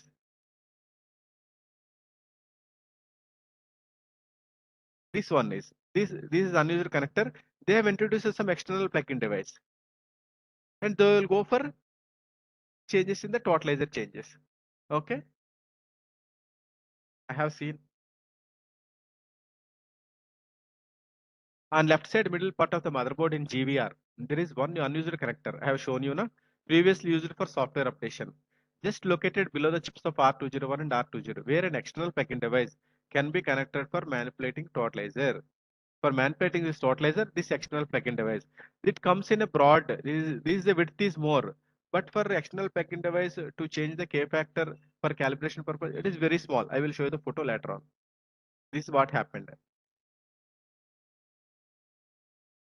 This is the photo. The unused connector is there. After that one, how this external plug-in device was planted into that one to get malpractices related to totalizer. See this one, this how this spurious path associated with this, all with the totalizer related issues. This one, this connector is there. And see this one, that person who is doing fraudulent practices, these two are for meddled with K factor. And these two are for totalizer. For this one, this he has used this one here. See this one for identification, he has written HSD. He has written MS because both are same as simultaneous. We can to identify differentiate one. He wrote HSD and MS. This one also same, both. These two are for volume calibration purpose. External plug-in device with modified K factor embedded to the calibration connector of the motherboard for short delivery. This is for totalizer purposes. These are using, and these things are associated with the Midco. This is external user interface card is there. That is keypad. They have introduced another foreign foreign board, and which was a problematic one. And they have bypassed this communication also. See this one. Whenever there is a one board, there is a two communications are there. Means it is bypassed. You can see that one. See this one also. Is this external device connected to that one? Okay.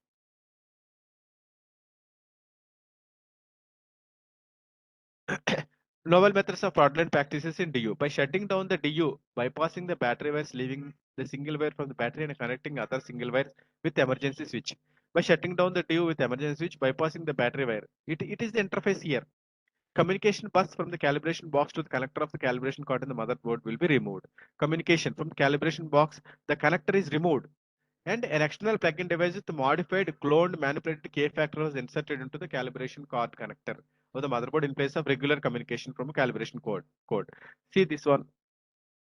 Here he has introduced this one. It is already modified. The K factor is modified here, and he is using this one. In this process, K factor was cloned, manipulated, and communicated to CPU, motherboard or control card by way of independent intended external plug-in device.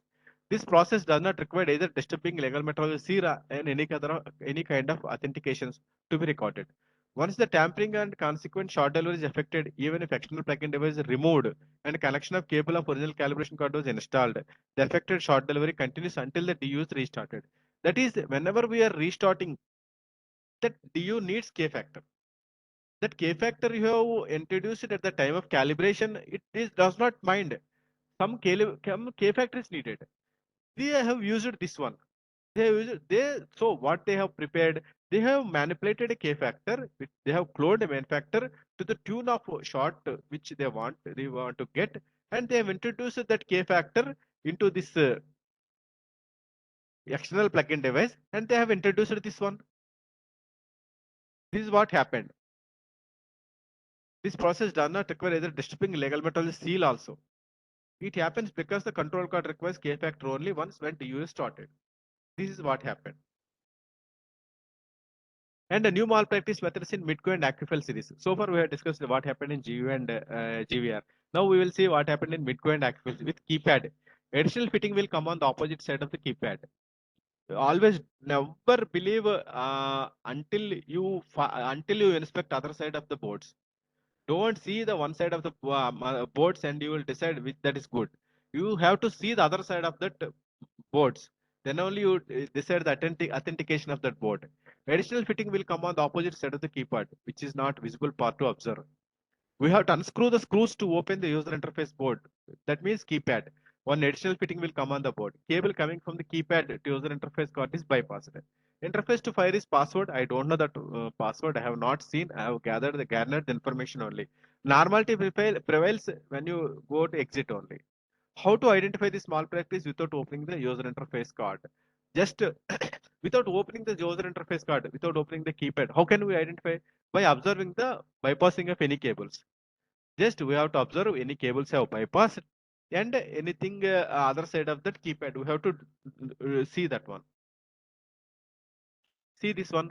This cables have been bypassed. When one cable is there, there is no problem. This two cables means another communication is going. This is a bypassed cable. This information is coming into this one, and this is the other part, other side of that foreign board is introduced here. Additional fitting attached to this opposite side of the user interface card and bypassing this cable.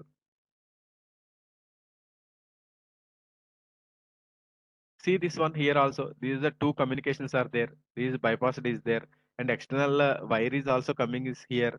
And see the other side of that additional fitting was attached to this opposite side of this keypad. These things we have to notice. With the display board, so far we have discussed keypad associated malpractices. Now we are going to display board. Additional fitting will come on the opposite side of the display board, which is not visible part to observe. We have to unscrew the screws to open the display board. One additional fitting will come on the board. Same thing. Some wires will come and some additional fittings will come. So how to counter this one? In Midco is having some somewhat better counter mechanism is there. If you apply no print or no delivery, that is every transaction has to get a print only, then only another transaction will come. So if you generally we go for print now, if it is short by suppose the measure is short by 250 ml of 5 liter, in the transaction we will get only 4.75 liter only. Though the display will show 5 liter, the print will show 4.75 liter only. Generally, what happens in this type of retail outlets, in this type, generally the keypad will not work. Owner or manager say keypad is not working. You have seen that everything is okay. We are not giving print. So here comes the role of OMCs. They have to insist, they have to repair the printer if anything is happening there. This is the role of OMC. See this one display card, how many other side of the display only. No, we cannot open the screws only. We have to see this one, how many and additional fittings is coming. This is the additional fitting, this is coming. This is the additional fitting is coming. We have to see other side of the coin only. See the additional fittings here. See the additional fittings. You see, this is the display board, na? This is the display board. This is covered with the plates. This is covered. You cannot see this one here. In the motherboard also, some U5, UC chips are missing, U2 chip missing. We have to suspect that one also. This is the timeline series. What happened prior to 2004, purely mechanical manipulations. From 2004 to 2012, techno-mechanical methods. From 2013 to 2017, semi-technical methods. From 2017 to 2020, purely technical methods. From 2020 to 22, vulnerable. Foolproof potted pulsar became vulnerable for attacks. So far, we have thought that potted pulsar is not vulnerable. It cannot be breaked. It cannot be opened. So it has opened. We will see the photos also. The future anticipation will be on attacks and software. We have to take care of software in the near future. Dual software, K-factor morphing will happen. Sir, Ashutosh sir, time is okay, sir. Can I proceed, sir? Yes, sir. You have sufficient. You have 15 minutes more. If you please continue. Oh, okay, sir. Thank you, sir. So after from 2020 to 2022, this I have not associated. I got the photos. This small chip is there. This one is a timer. Big one is microcontroller. These two chips are cloned to suit the original chips. This is a timer chip. See how this laptop is loading this malicious software into this pulsar. Duty cycle can be changed with the change in pulse width by pulse width modulation channels. By changing the timer, they have changed everything. This how they are opening this potted pulsar. See these photos, how they are opening this one. Everybody thinks that it is non-breakable. It's self-destructive. You see how they are opening. Simply they are opening with the rivets only. See this one. This is how they are opening. See this one. There is no self-destruction, not unbreakable, and everything is there. See the photos. How they have introduced new things into this one. See how these things were introduced. And see how this malpractice happened from universal program is there. Universal program. This is preparing chips. These manufacturing chips. These are all discovered by police, unfortunately. legal metrology officers, we have to discuss all this. We have to discover all these things. Universal program and PWM channels. Installation of chips which are automated with the manipulated software with universal programmer. With universal program, they are preparing faulty chips with this universal programmer. The dispensing pumps are used to deliver the petroleum products to the end consumers with the reprogrammed software so that there is short delivery. The PWM channels, pulse width modulation channels, are used to create analog signals. It has a code lock for the security purpose. It has two interrupts and timers. PWM possible to change the duty cycle by changing the pulse width so that time can be changed. If time with a just they have now novel technique by changing the time they are changing the delivery also. These are things. So what we have to do as a legal metrology officer in these type of conditions, what we have to do? If any scam has happened in Hyderabad, in UP, in Maharashtra, oh, what we have to do? We have to go to legal metrology officer has to do mass inspections, a number of inspections, and register number of cases, and do re-verification and upgradation of the use. These are the things we have to do. These are the things. How to identify malpractices? Physical inspection with the naked eye. If you are having proactive, you can sensitize it. You can with the naked eye you can inspect everything. Just put out the monopump. Now monopumps are not there in the market, and immediately put on the monopump. In keypad, if software version is not coming, suspect the DO. Generally, you can observe even in consumer outlets also. In industries, generally in industries, the lot of corruption is happened in the petrol bunk because the operator and some people are associated with that one. Generally, they don't want to pay for a new dispensing unit. They go for old dispensing units only. Okay, when you on the pump, if you don't get a software version, you suspect that you observe any external chip or duplicate chip is fitted to the display unit, keypad and motherboard, as these parts are not sealed generally. Generally, we are not sealing keypad, display unit, motherboard. We are suggesting to cover with transparent plates so that we can see any another external fittings are there, duplicate chips are there, we can observe that one. If any part of the DU is not visible or blurred or covered with anything, suspect the DU because in totalizer it is covered. If there are more than one conical measurement premises, thorough checking is needed. More than one conical premise, you have to check one. Investigation is needed when there are barrels, drums, and such other storage points are available in the premises. Observe body language of the delivery boys and manager. In case of pitfall, they are all united in one voice. Totalizer readings in daily sales register should correspond with mechanical and electronic totalizers of DUs. In case of MPD, only one nozzle is using and not using other nozzles. Suspect and check for configuration details. Because you are all aware, I am just reading this one because of time lacking. And preventive and check measures to contain fraudulent. What are the preventive? Lot of tampering is possible with the lead seals. We have to think over that one. Using a Fevikwik is more with lead seals. Malpractice is happening and they are covering with Fevikwik only. In place of lead seals, find the possibility of introducing plastic seals, paper seals, QR codes generated from online verification certificate. It is recently idea came to me when we are generating online verifications. If suppose the number of seals are 7, then 7 QR codes are generated. This generated. You put it as a, you cut that one and put it as a plastic seal. After putting a lead seal, you have to put it as a paper seal. Is a new thing I have got that one. And hologram with serial number incorporated in verification certificate. If possible, while doing calibration, do use enter the IC's unique identification numbers asset ID into VC. If any replacement is needed, permission letter should incorporate unique identification number, that is asset ID, under repair, and also include new unique identification number of the ICs which are to be installed in VC.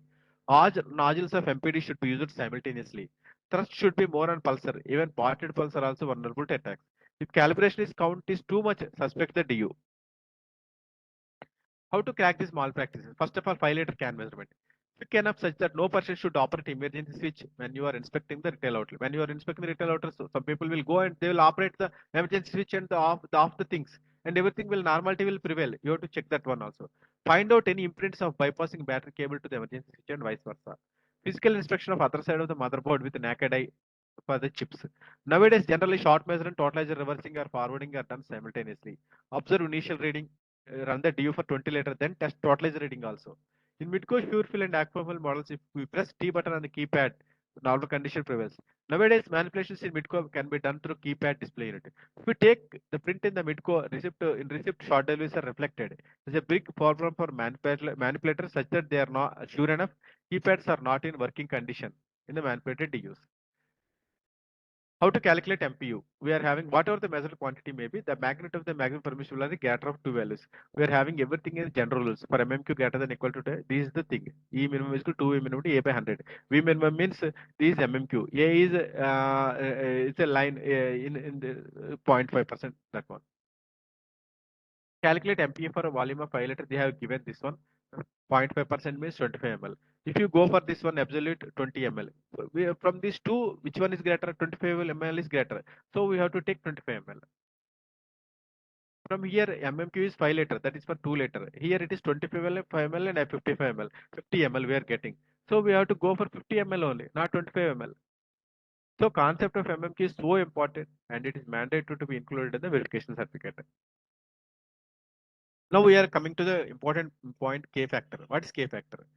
What is the K factor guessing and practical? K factor is number of pulses per unit volume. It is read-only parameter. It is non-editable, unchangeable from external means. How can we guess the new existing K factor into dispensed volume by displayed volume? With this formula, we can guess the new K factor also. With this technology only, they have prepared the modified K factors and used it in the embedded in the external plug-in device. And they have connected to the connector of the calibration box in the calibration connector in the GVR, and they have gone for malpractices. We can easily guess this one. And a log is a collection of information that is automatically captured by the system. For every operation performed by a dispensing unit, a log is generated and saved in a permanent storage location. Log contains log description, data, event, time of transaction. This is a timestamp is there. I will give you, there are two types of log. One is system log and application log. System log, asset identification log. For each IC and for each hardware part, there is one number is there. That is asset identification log. Firmware change log. When software changes, we have to log will be generated. OTP usage log, error log, hardware change log, password log. These are system logs. Then application log. Every day we are performing some operations. We will get logs on the basis of that application. Calibration log, date and time change log, density change log, mode change log, nozzle timeout log, reset. These are different types of logs are there. Importance of error log. Of all these logs, I will introduce importance of error log. Error log gives the following information such as error code E09 and E28. These are the most important error codes. Error description is there. Error date and time will be there. Totalizer value will be there. Any change or malpractice happens in the FTU, it must log as an error. Compare that each error with the timestamp. The user can easily understand what are the activities done in FTU. Error log is very important to introspect what happened in use. Generally, these two errors are produced when external plugin device is injected. While doing inspection, retrieving data from error log is like reverse engineering. This software version. What is software version? We are talking about software version checksum. This is in GVR. This is a software 906.06.313. 906 means version of the core software, that is counting pulses. Software version means it is the identity. We are having name. We are having name like that. Software it is identity. It is having of the measuring unit is called software version. Generally, software contains a textual string or a number. It is a textual string. It is a textual string. First one is version of the core software, that is counting pulses. Next is conversion function. Conversion at which degrees it is conversion. Next, the language of the interface. This user interface. It represents the language of the interface, user interface. These three aspects have to be there on that. We have to understand from this software identity. We have to understand version of the core software, version of the conversion function represents the language of the interface. It is in this method. It is in Midco this type like this. In GWare it is like this. In Tatsuno it is like this. In Tokem it is like this. And checksum. Checksum is a sequence of numbers and letters used to check data for errors. If you know the checksum at original file, you can use checksum algorithm and checksum calculator to confirm your software version is authentic. To know whether the software version is authentic or not, we have to confirm from the checksum. We have to put the checksum in a checksum algorithm or checksum calculator. We will get the value and we compare that value with this checksum and we will authenticate the software version. To produce a checksum is a program that puts the file through an algorithm. What are the typical algorithms used for calculating checksum? SHA-1, SHA-2. Tokem is using this SHA secured hashing algorithm. CRC is there, cyclic redundancy check measures says digest algorithm. There are different checksums are there. And what is the OEML D31 specifications? We have to OEML D31 specifications. The general requirement software control measuring instruments are as follows. Change of the software is not possible. It is possible only if the hardware is also changed. When you are changing a keypad, then only software change is needed. Only if you go for software change, it is not allowed. Next, software identification shall be stated in the model approval certificate.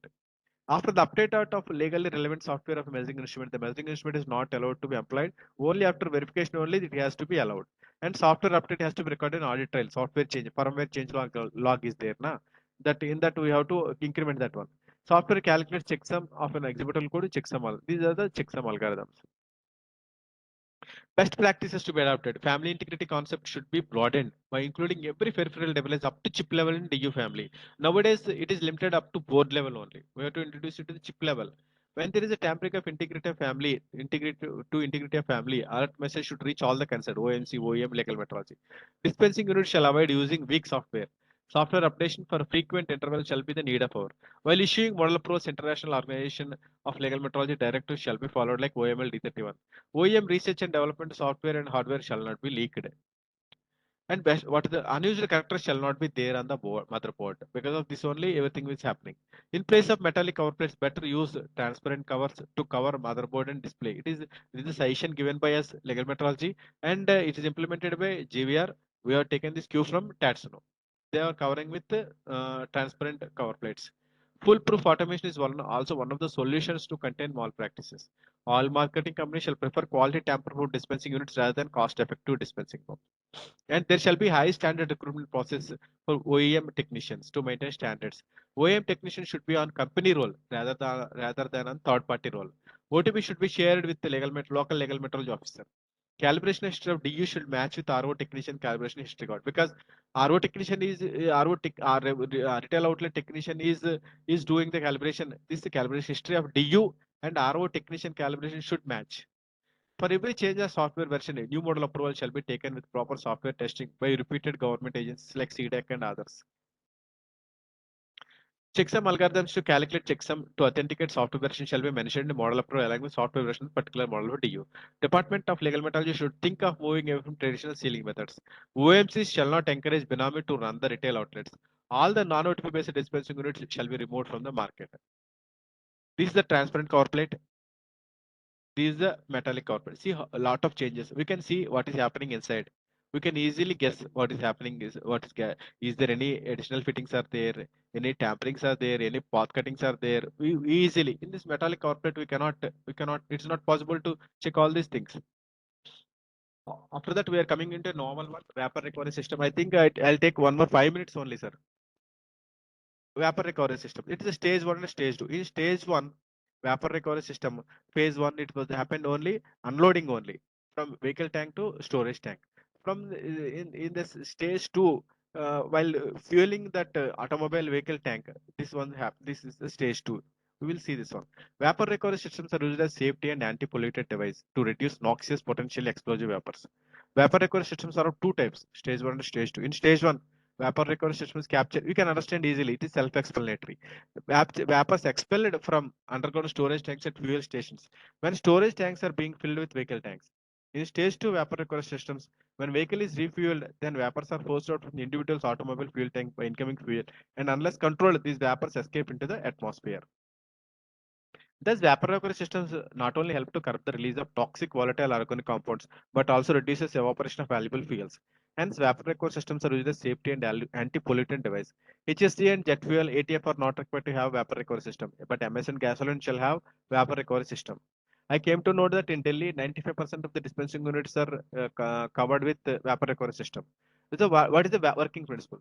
The negative pressure created by vacuum pump, typically located in the fuel dispenser, combined with the pressure in the vehicle's fuel tank caused by the inflow, usually used to pull the vapors. Vapor is drawn in through the holes in the nozzle and travel along a return path through another hose. And one ratio is there for performance of that vapor recovery system, that is A by L ratio, air by liquid ratio. The ratio of the volume of the air return, air means vapors, return to the tank, and the volume of gasoline dispensed is a measure of the effectiveness of the vapor recovery system. Vapor recovery systems are also used to recover vapors from storage tanks and chemical processing industry. Not only in oil and gas industry, it is used in storage tanks and chemical processing industries also. These vapors are environmentally hazardous and also valuable besides vapor recovery systems which are used in oil and gas industry. WMC weights and measures have to be applied to vapor recovery system. And what is the super mantra? After all this, I am coming to the end of my seminar. What is the super mantra after coming all this experience? What I known is our 5 liter conical measure only. We have to do a lot of inspections with the 5 liter conical measure. Whatever the technology, whatever the thieves, whatever the research and development, whatever they use. As a legal metrologist, go with your 5 liter 5 liter conical measure. Use your mind, do some intelligence work. You will get wonderful results with that one. But that conical measure should be properly calibrated at least once in a fortnight, and effective intelligence and use. Our controllers are saying always intelligence is coming from police department. He says intelligence is the main step. You can get a lot of wonders. He's saying always saying. And wishing legal metrology fraternity in India to scale great heights in calibration and enforcement of dispensing benefits units and benefit the poor of the society by becoming instruments of justice, social, economical, and political. This is my wish. And I thank, with this, I am concluding my seminar. I thank Joint Secretary Sir uh, and for giving me this opportunity, and my controller sir for giving me this opportunity, and Sri Ashutosh Agarwal sir, who is a pioneer in conducting all these innovative things. I thank him for giving me this opportunity. Thanks once again, all of you, for listening carefully and patiently. Thank you very much, sir. Thank you very much, sir, for your brief and detailed explanation of these dispensing units, how we are using it, how we can curb the malpractices or the fraudulent practices. It is a very good explanation. Thank you very much. I am aware of that. This is not the first time I'm listening to you. It is actually my fortunate that you have explained these things to my participants. Thank you very much. Sir, Dikshit sir is here. Dikshit sir.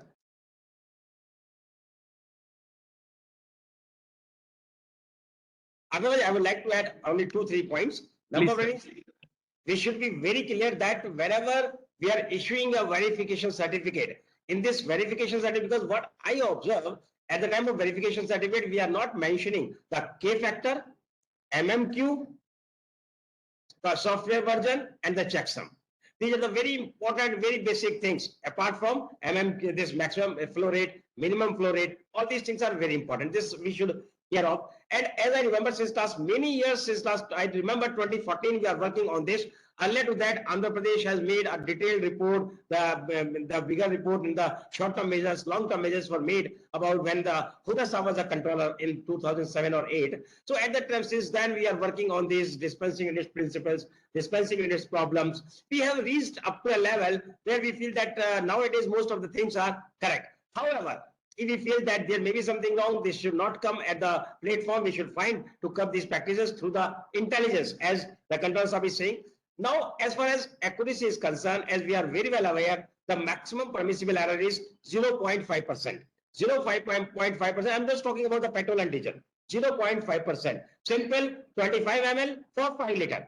25 ml for 5 liter. But it is not the level at which we have to calibrate. We have to calibrate considering plus error always. We should always consider that the consumer should not get less than 5 liter. However, we are not going to book a case when it is less than or more 25 ml. We have to take care of it. Secondly, as we have since last many years, we have issued the directions for using OTP, one-time password. When this one-time password will come into the picture, when the dispenser will be installed new, or when we have a procedure or a possibility to upgrade it. Otherwise, since last 20 years or 15 years dispensers, where it cannot be done, I think it cannot be done if they are working well. We have also requested or asked that we issued a direction using family integrity. There should not be any change in any of the part of the equipment until unless we are having an OTP or it is being calibrated by the local legal metrology officer. We have asked for end-to-end encryption. We are observing that there is no encryption, and that's why somebody is putting the bus or somebody is putting the conductor in between the system or in between the electronics. It should not happen. And I think now we are mature. We are a mature economy now, and we don't expect that we are doing something wrong which is not ethical.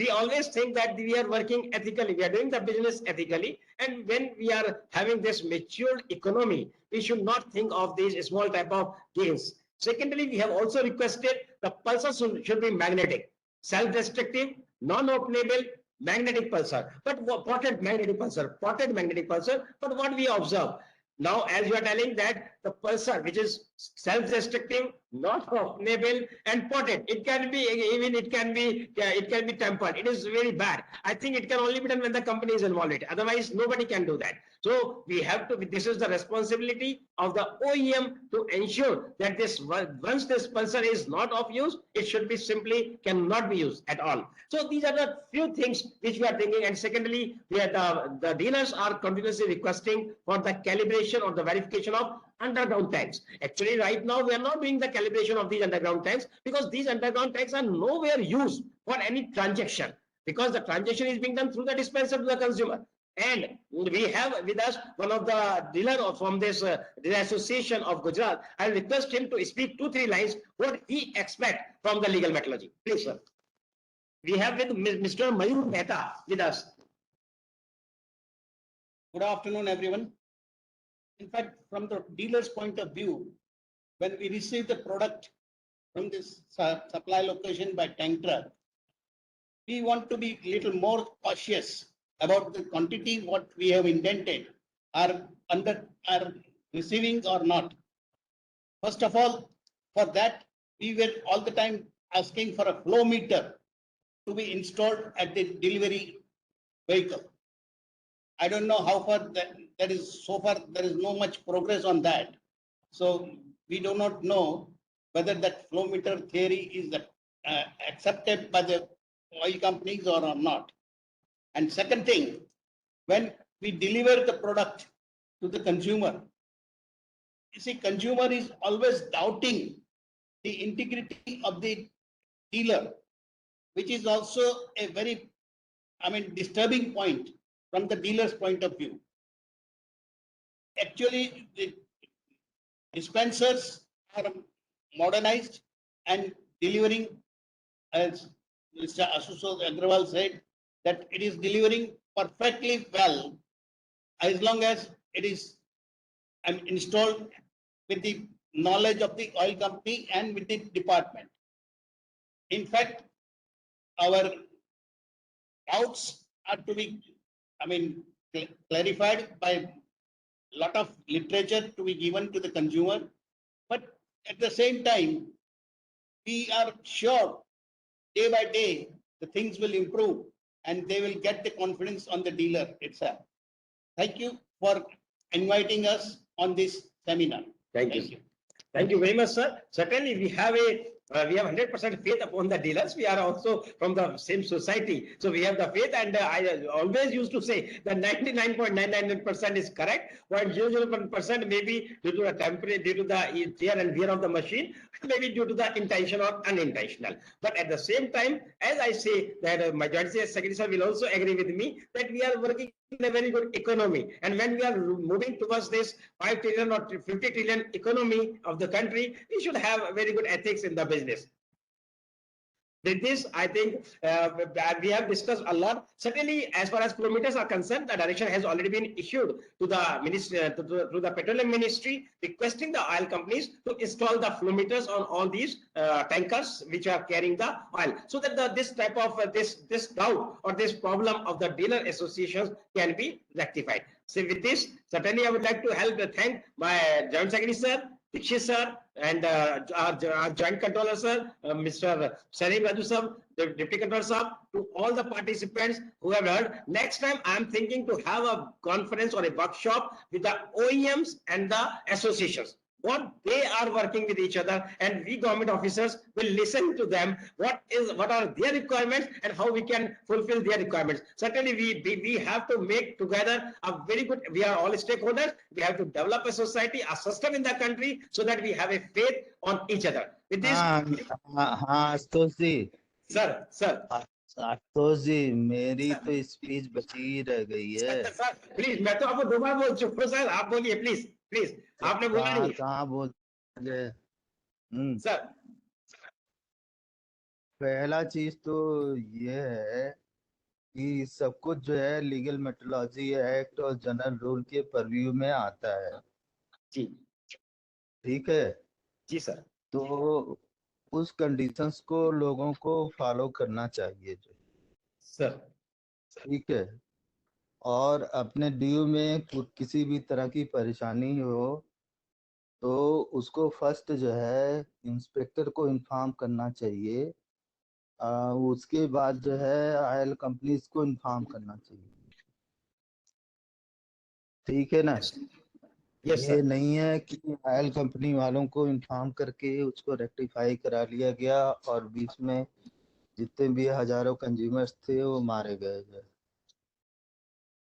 इस Yes, तरह sir. की व्यवस्था कहीं पर भी है तो उसको तुरंत बंद करना चाहिए और पहले जो है तुरंत ही लीगल मेट्रोलॉजी इंस्पेक्टर्स को कॉन्फिडेंस में लेना चाहिए।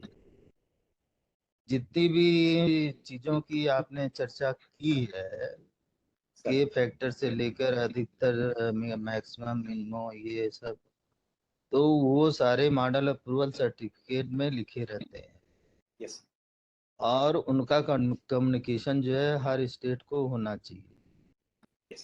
दूसरा चीज है कि आपको लोगों को ये भी बताना चाहिए कि अब जो है जितने भी मॉडल अप्रूवल के सर्टिफिकेट हैं वो वेबसाइट पर भी उपलब्ध होने लगे हैं। तो जब वो ना मिले तो वहां से भी सर्च करके उसके तमाम फैक्टर्स को चेक कर सकते हैं कि ये जो मॉडल नंबर है, ये सीरीज है और ये जो ब्रांड है, इसकी जो क्या कैटेगरी है वो मॉडल अप्रूवल में लिखी हैं कि नहीं लिखी। कभी कभी क्या होता है कि लोग मॉडल को तो एज इट इज रख देते हैं लेकिन जो है उसमें इंटरमीडिएटरी चेंजेस कर देते हैं और इलेक्ट्रॉनिक चेंजेस करने के बाद जो है उसको मार्केट में बिक्री कर देते हैं या उसको मार्केट में अपना रिपेयरिंग के नाम पर शो कर देते हैं। एक्चुअली वो रिपेयरिंग नहीं होता है, वो अपग्रेडेशन होता है। आप ये देखे होंगे कि हमें अपने legal metrology officers state governments के साथ भी ये रिक्वेस्ट है कि वो देखें कि जो एब्सोलूट मॉडल्स हो गए हैं मार्केट में जिनको कि ऑयल कंपनी ठीक से ऑपरेट नहीं कर रही है, उसको जो है अनवेरिफाइड करके उनको फोर्स करें कि उनके स्थान पर वो नया मॉडल लगावें जो है, जिससे कि जो है हमारे जो है कंज्यूमर्स हैं उन से अधिक बेनिफिट है।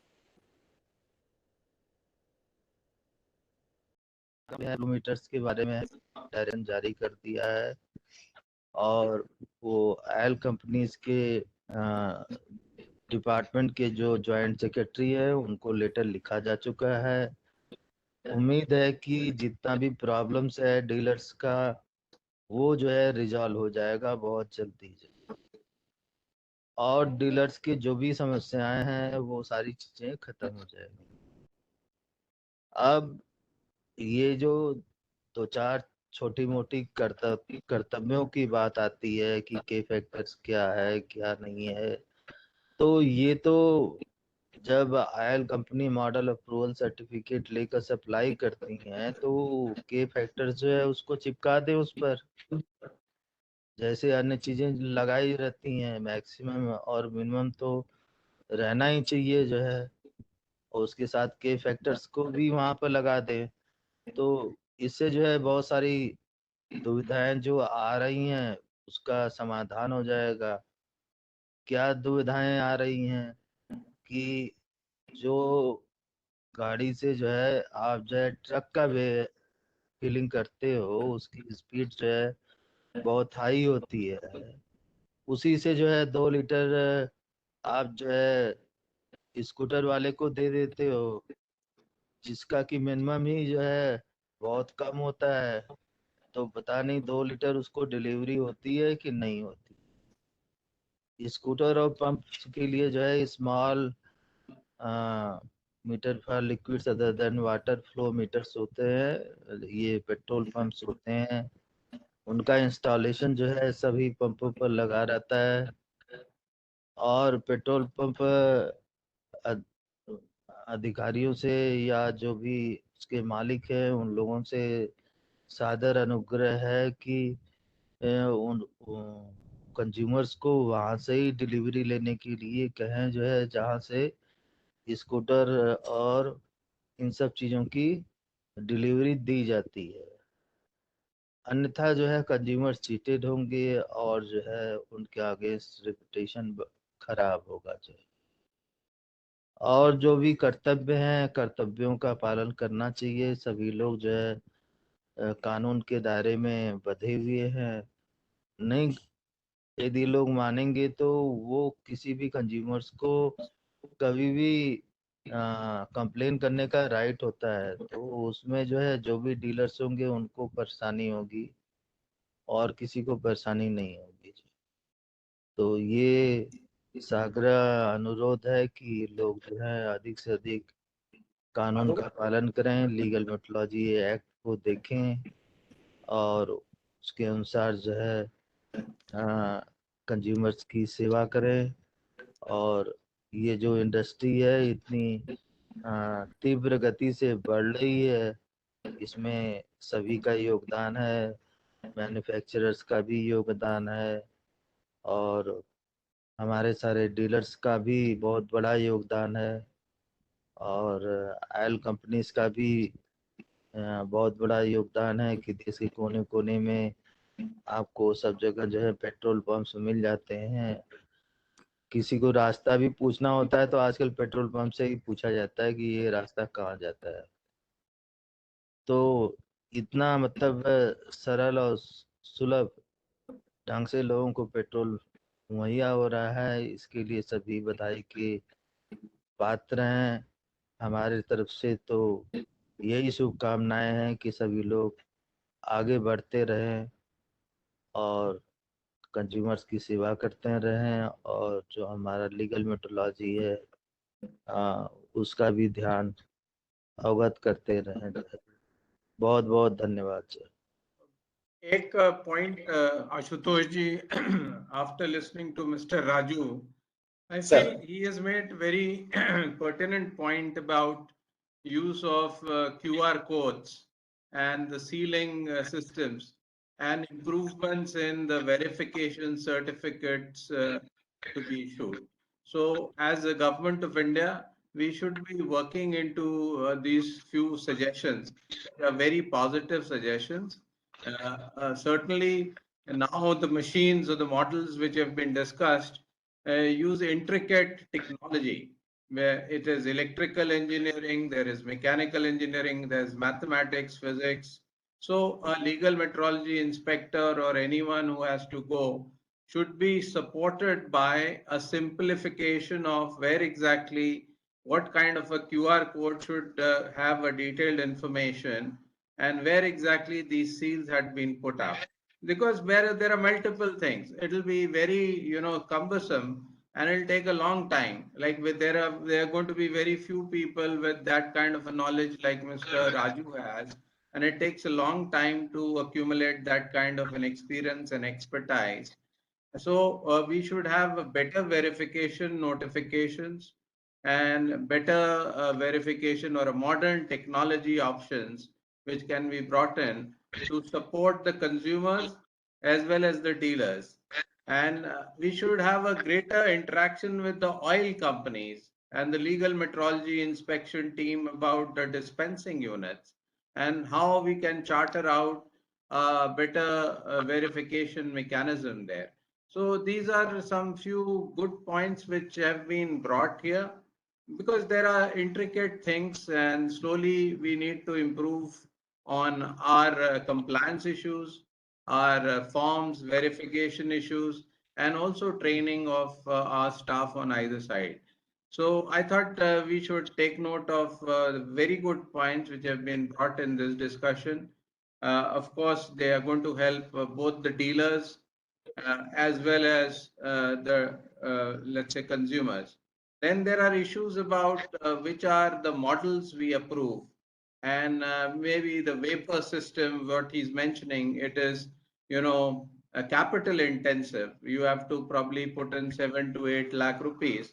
And then the modern issues, which probably the dealers are demanding about the flow meters to be incorporated there. So these some new areas we need to possibly focus on these also. and some more suggestions can come to us. They are regularly coming. We should take note of these, make a small group of technical experts and look into it, how we can probably bring implementation to these issues also. Thank you. Thank you very much, sir. Thank you for your enlightened words. And certainly, sir, these type of workshops are, the purpose of these workshops is only this much, how we can improve the system. With this, I would like to thank, and with the permission of the chair, I would like to close this seminar workshop. Thank you very much. We'll meet soon next week at the same time, 11 to 1. Thank you, sir. Thank you very much. Thank you very much. Thank you all. Thank you. Thank you all. Thank you.